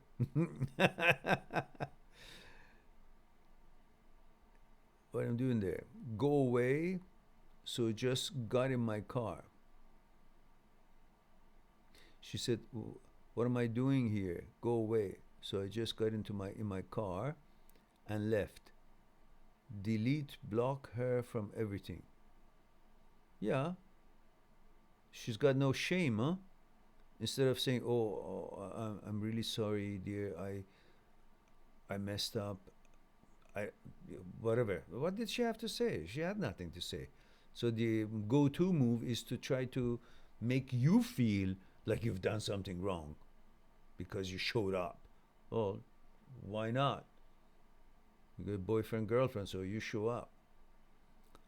But that's your lucky day. Celebrate. To find something this drastic sooner than later is always a cause for celebration because it brings you freedom. You have no guilt. You don't have to feel sorry about anything. At age 27, she doesn't understand the seriousness of if she wants to be in a serious relationship, how she has to behave, then definitely she's not your girl. 27, she's still an idiot that she takes this sort of behavior as if it's just chewing gum and spitting it out and another gum. It's so simple for her, no? Having sex with someone other than the one that she's in relationship with. So that's a scumbag. That's the girl that you definitely would have wanted to know it now, not if you would have actually gone and done something stupid by, I don't know, asking her to marry you or, I don't know, something serious, more serious. So in my opinion, you actually have reason to celebrate. Make a cup of tea. I don't know what you fancy. I don't want to promote any drinks, but maybe a small glass of wine would be okay. Maybe you're close to Donna. Both of you can have a glass of wine on Skype. And enjoy your freedom, that you have no guilt. And the girl that wasn't suitable for you actually caused her to be seen in the real light, which is a disqualifying light for her behavior. And you were lucky enough to find that out now. I know it hurts. It hurts because your ego, you said it was my girlfriend, now why is she doing that? So the question is, was I not good enough? Was I not big enough? Was I not bad enough? Was I not soft enough or kind enough? Or was I not what she wanted?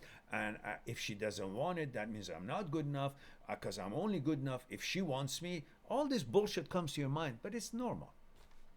But you have to, once it comes to your mind, treat it as a thought, not a fact. These are thought based on your conditioning in the society that you were raised, that these questions supposed to come to your mind because that's how we've been conditioned to think, that we are affirmed and our worth and value is based on if a woman stays with us or if a woman doesn't. And if a woman doesn't stay with us, what does that mean? It means we are not good enough, somebody else is better, based on the choice that she makes, not based on the choice that I make, based on the choice that she makes me up or down, valuable or not so much. How dumb is that? But that's how we've been conditioned. So I want you to get over that and treat this as a thought that comes to your mind and is normal, because we have safety mechanism, alarm mechanism. When something of this sort happens, the brain conjures up and alarms us to be aware of such possibilities. And we worry about it. We think that it's such a big thing because the mind, the brain has alerted us. But just because the brain has alerted you of something or makes you concerned about something or think about something, that doesn't mean that's an important thing in every case. It's the brain's job to look for trouble. And when something happens, it makes you overreact or take it really seriously in case you need to save yourself. But it's not an indication that it's actually a really important thing. Not in every case. In some cases, yes, but in some cases, it needs your judgment. In this case, it makes you remember your conditioning and makes you feel the way you do based on the conditioning you're receiving in your consciousness, and makes you alert of something bad is happening, but it really doesn't need to affect you as it's doing, as your conditioning does that it should. Why? Because you can simply say, well, thank you for letting me know, brain. I am now aware of it and I don't like it, and therefore that makes me think I should sever this and move on, and I'm happy that I got to know this now. That's how you treat it. You turn it around. Instead of letting it become painful to you, letting it to be jubilant news for you, so you wouldn't have gone into the well with this rope, trusting this rope, trusting this relationship. That's all. There's nothing for you to worry about. It hurts because you've had time with her and you had created an image of her in your mind, but that image was a false image because you never knew her. You had a relationship with her image that you had created of her in your mind. You didn't have a relationship between you and her. You had a relationship between your image you have of yourself in your mind and the image you had made of her in your mind. Therefore, you were just going, now you got to know the real her. And now it's time for you to disqualify her. And I'm sure you have. Therefore, don't give a shit. Even if she wants to come back, she can't. That's it. You're the boss of you.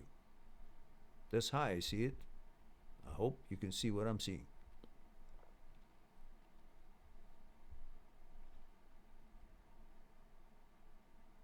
Philip says, funny because I'm a high school teacher. But thank you guys for helping a lot. It doesn't matter. You could be an astronaut or scientist. We men have emotions that runs deep when it comes to women. A heterosexual male considers woman so important because it's not really necessarily up to him. It's programmed in his gene to value woman, to seek woman. That's in our program for procreation. We are programmed to adore woman, want to be with them. And so when we have created such a relationship, we are in a relationship with a woman, and such a thing like this happens, it really hurts us because it goes against every program, because our program doesn't say that you go with a woman and a woman leaves you. It says you go with a woman and then you further on that relationship to what you can build together, a family and so on and so forth. That's our programming.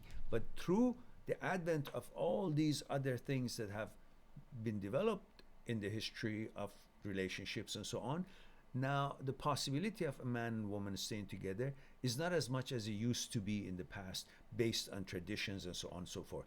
It's got more possibilities to not work out, and people would pay attention, focus on other things that rather than their own relationship, and they get separated for one reason or another, or they give into some certain kind of a shallow desires, and they don't value and respect the relationship and won't make effort to strengthen it, and they fuck it up. This happens, but it does affect us the way it does, but still it's not a reflection on you. So you're sad or upset, you've got the right, but turn it around and say, thank God I didn't find this out 5 years from now. Because right now you're 28 years old. Every young girl is going to look at you and want to have a relationship with you. The road is open for you. Options are open for you, unlimited. So it's a lucky thing that you found out now. That's how you should really look at it. I think that will help. All right, now where were we here?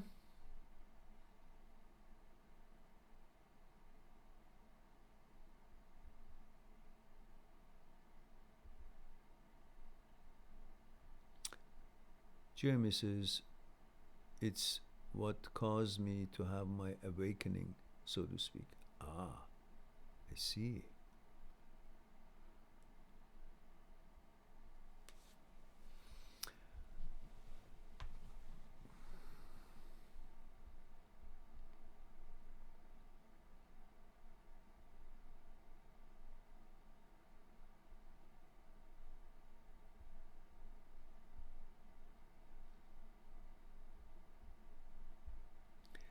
Casanova says, thanks, Mehran. I will promote your channel. It needs more exposure. Oh, sure does, Casanova.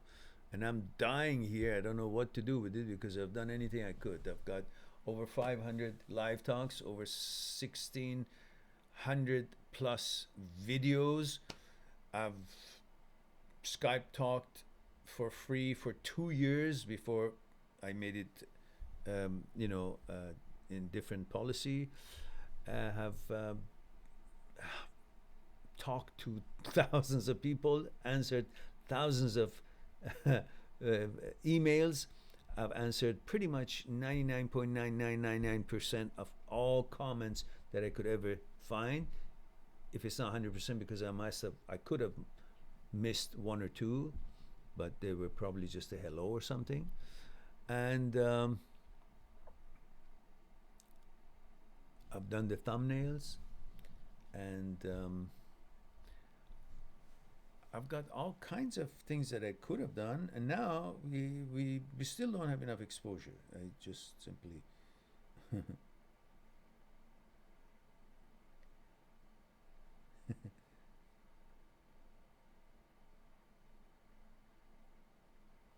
sorry.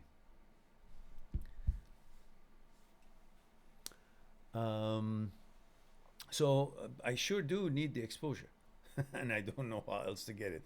It looks like that algorithm of YouTube simply doesn't like me.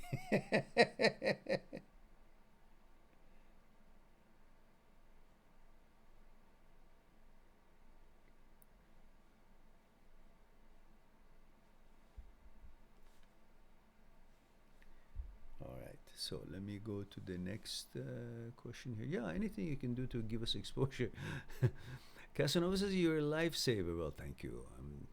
I appreciate your kind words.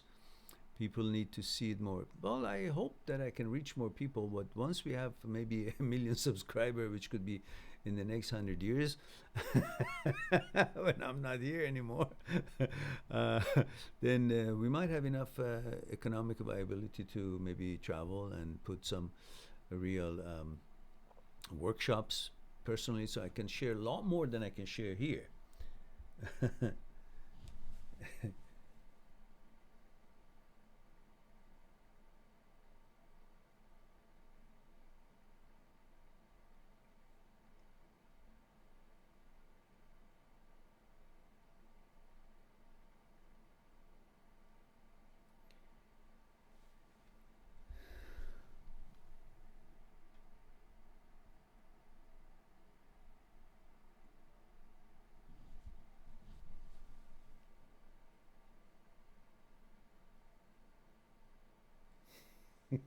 Sorry, guys.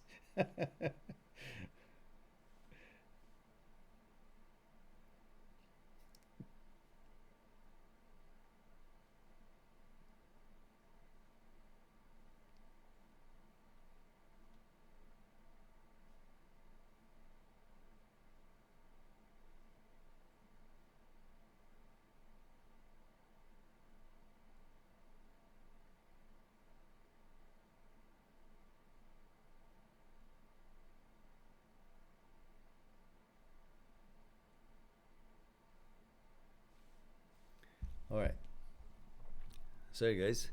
Just a little texting with my son.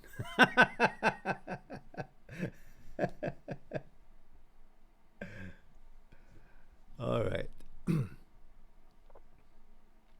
Let's see. Where were we? We're at Nick with Nick. Nick says, fortunately, my life has turned around a full 180 degrees. I'm grateful for making the decision, although I didn't see it at the time. Had 2 daughters to a previous marriage. My ex would be jealous of them. Now my daughters have their dad's back. Aha. Or have their dad back. Totally clean and sober. Ah, okay, good, Nick. Good, good. It's taken all this time to accept leaving and moving on. But I do find myself wondering if I could have made a difference if I had stayed. You can't focus on what you could have, you should have, you would have. This is what you did. You had reasons for it, and you have pulled it off to your satisfaction now. This is what is counts now. I don't remember if we've talked about this or not, Nick, but I'm glad that you're back with your girls and the girls enjoy their dad and you're all good and strong. And what else did you want? Just keep going. Keep going. Keep building. Keep staying strong and righteous. It'll all pay off. The love of those 2 girls for you, that worth more than anything else you could desire. So, keep doing what you've done. Good for you.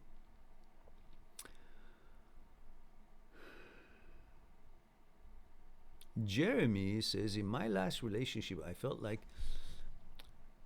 I wasn't really listened to as much as I loved listening to her and giving her support.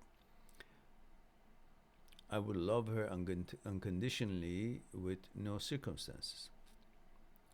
I would tell myself that it's okay that she doesn't let me talk as much because I love her.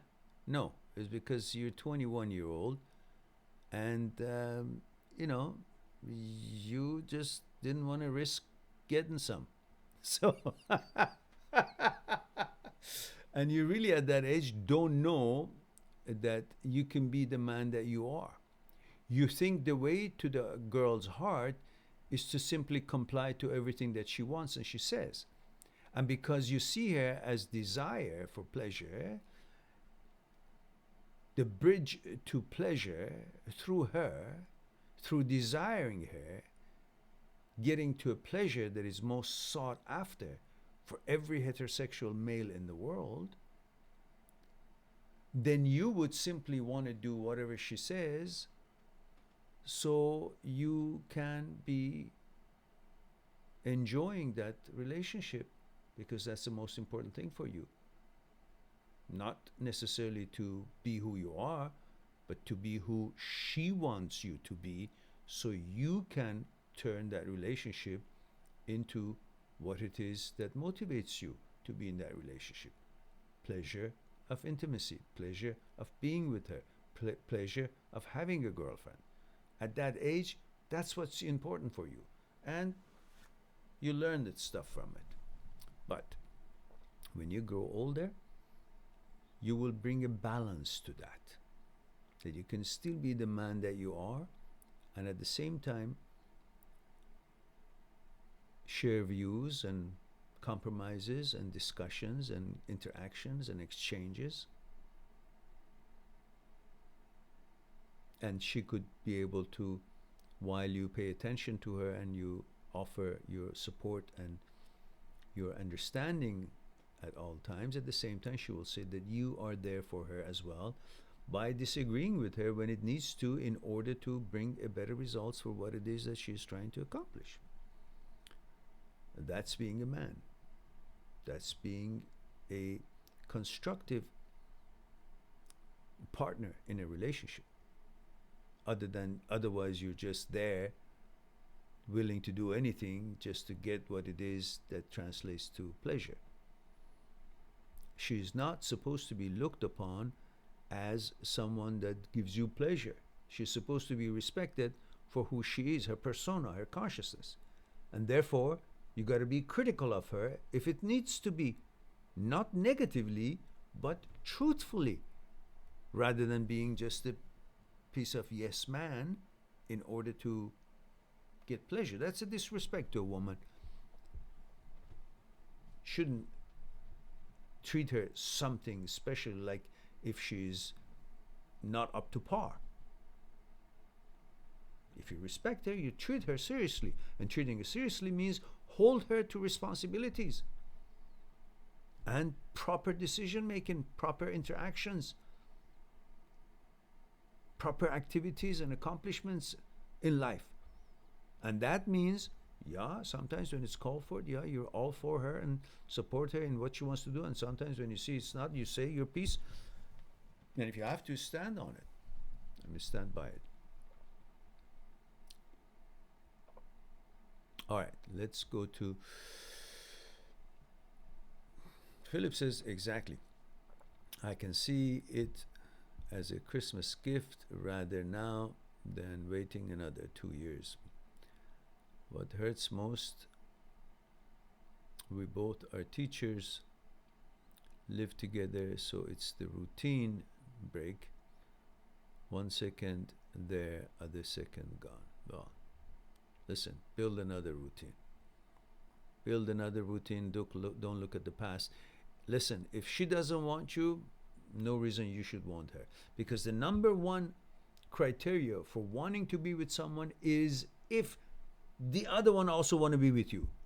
If she doesn't, that's one big reason for you also not to press on convincing yourself that I should want her. Why should you want her?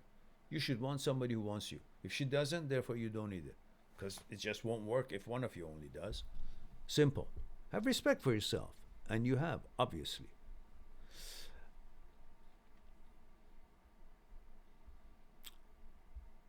Jeremy says, I would tell myself that it's okay that she doesn't. Okay. How can I avoid this in my next relationship? Well, I guess we just talked about it. There's no how. Just be yourself. Don't be afraid to be yourself. Balance. Always balance. I want to have a relationship where we both share and converse passionately. Well, yeah. So say your piece. If you don't say your piece and what you enjoy to do, she will never know. You will never know if she's okay with it or not, which means she's compatible with you or not, if she's the right match or not. If you want to, let's say, okay, this is not a disrespect to anyone, it's just the way I can deliver something. If you have a dog, or if you want a dog that you want it to be in a certain way, but you don't say anything, you let the dog do whatever he wants to do. Just, keeps coming and jumps on at you, or jumps on the bed and here and there. You say nothing. Why? Because you love a dog. But then that's not the dog that you wanted. You wanted to be able to go hunting. You wanted to be able to go to, I don't know, sport events, or you wanted to be friends. You wanted to understand each other. You wanted to interact. But you didn't want a dog that constantly jumps on the bed and shits on the bed and jumps on you and do this and that. No, you gotta be able to communicate. Now it goes with anything. If you are a rider, horse rider, and you don't communicate with the horse will do whatever. So who's the rider? And if you're in a relationship, if you don't express yourself, your partner wouldn't know what kind of person you are and what kind of relationship you're looking for. And the kind of relationship she's looking for also would not be the kind of relationship you're looking for, because you're not expressing yourself. So she wouldn't get a clue to if there's anything to modify or not. She would think maybe that you're okay with this. And in fact, she's just having a relationship with not you, somebody that looks like you, but it's got no content.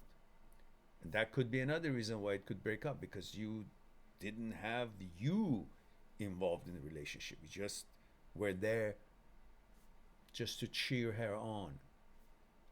Women don't necessarily want cheerleaders, want someone who's involved in their life.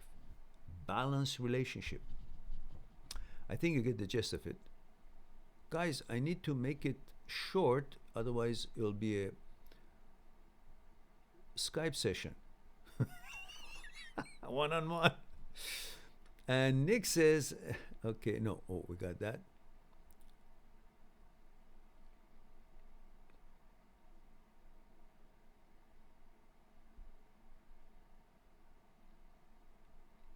Good, okay. Philip says, I figured out this 2 days, and what all of you that are hurting should think about is, yes, we love that person, but don't we love and miss the idea of only having someone more? Anyone can feel that. There we go.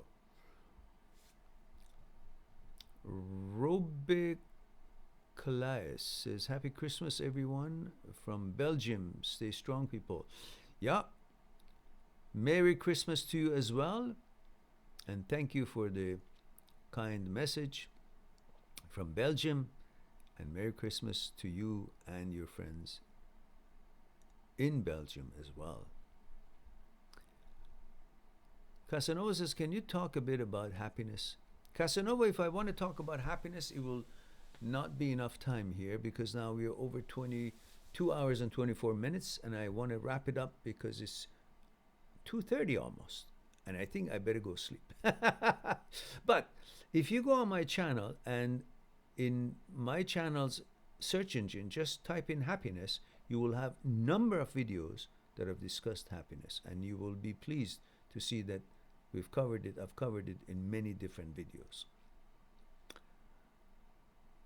And being satisfied with life. Yeah. Just key in the word that you think it describes your feelings in the search engine of my channel.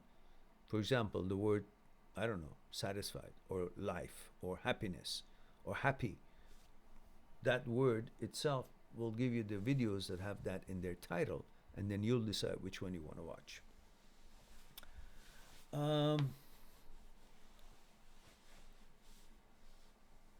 Philip says, sorry, I don't have Skype. Oh, okay.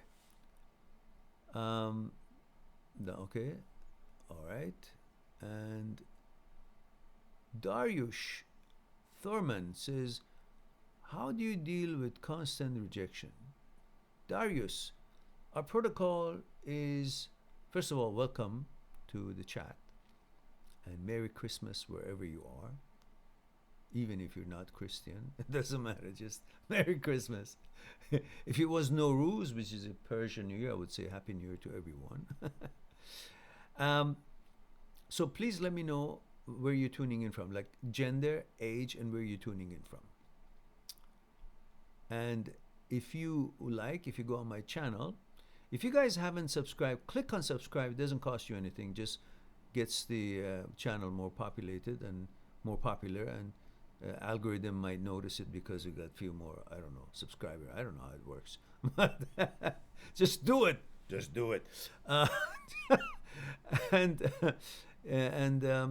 if you go on my channel, in search engine of my channel, if you type in rejection, you will have the video that you might be looking for, or a bunch of them. Because I'm almost about to say goodnight. A few more questions until I finish them. And Jeremy says, haha, thanks for helping me out. Like you said, I don't want a dog that shits on the bed. I guess that was my last relationship. Okay, good. I didn't mean to compare anyone to a dog, but it was a way for me to deliver what I wanted to say. Darius says, Merry Christmas. US 20. US is a big place, Darius. But we still want to know your gender. I guess you're a man. And if you go on my channel, click on, in search engine and put in rejection and how to deal with rejection. In fact, I have a video, I think it says how to deal with rejection. And Philip says, Donna, if you can, okay, good. You guys are chatting there. So, guys, looks like that we have caught up with all the questions, but let me, because it's the first time Dariush is here, let me just find that video for you, Dariush, and I will put the link up for you before I say goodnight. Just bear with me for a second. At least if I haven't answered your question here online, I can send you the video that I have discussed it already. So there we go. All right. That's rejection. Ooh, there it is. It's why rejection or heartbreak is a challenge. Oh, how about this? How about this very one?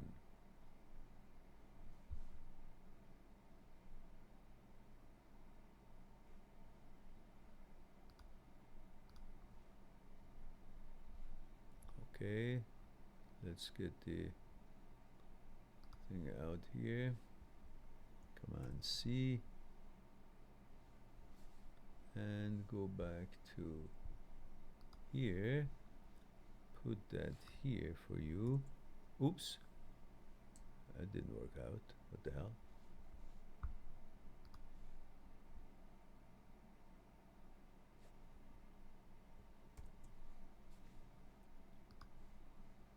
Let's see if it works now. Why is it not working? Isn't it Command C copy?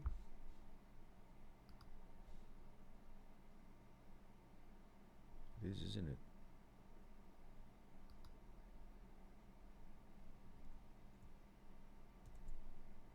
I wonder.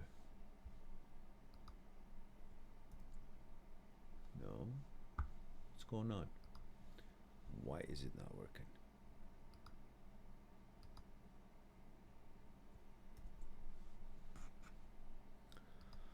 Okay, last time. Unbelievable. Oh, Control C, not Command C. I think. Let's try.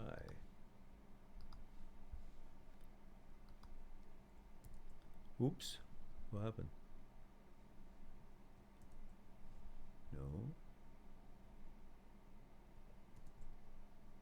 No, somehow it's not going. All right. So I'm going to deal with it differently. All right.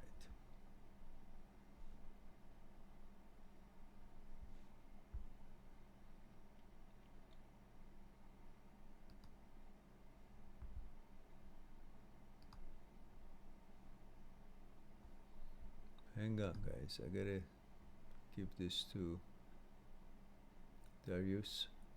Okay. Easy.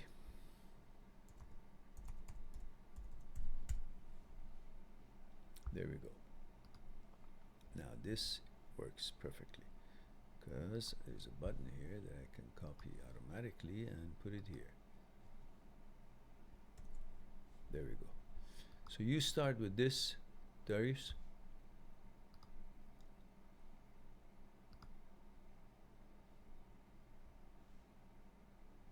And then you can start with, continue with this one.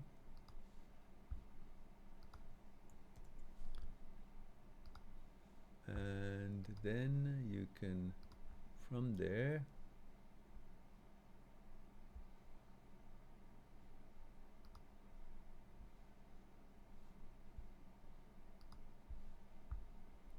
you can go for this. And this is the third one. You have all kinds of videos. Now you can see out of 1700 videos that we have,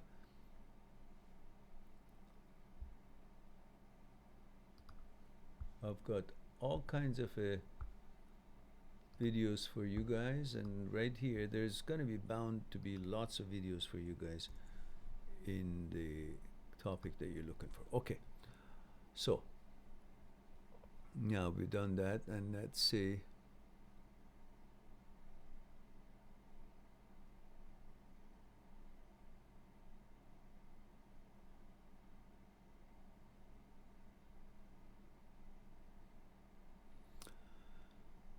Jeremy says, Merry Christmas. Have a nice day, night, everyone. Have a nice flying dreams tonight. Mehran set the intention. Yes, that's right. Thanks again. You're quite welcome. Luna says, yes, many thanks for the live stream today, Mehran. It was much needed support. Wishing you all a blessed day, and same to you, dear Luna. And looks like that I have been able to give enough videos to Dariush. And Philip says, thank you all. I'll support the channel as much as I can. Very glad I stumbled across it. Till next time, thank you, Philip, for being here and making it that much more special. And I appreciate anyone who can support the channel by promoting it one way or another and letting everyone to know, because we sure need to have at least 1,000 people on our live talks, not just 13. All right. Casanova says, Merry Christmas, Mehran. I'll get back to studies now. Thanks. Yes, I am expecting you to let me know later on in the next live talk how well you did and how proud you are of yourself, because that's what you should focus on, not how you feel right now, but how you would feel if you don't do your best for your exam tomorrow, and how you would feel when you do good and after your exam. And that would be what you should be focusing, set your sight on it. All right. I love you all. Thank you very much for being here, giving me the opportunity to share a thing or two with you.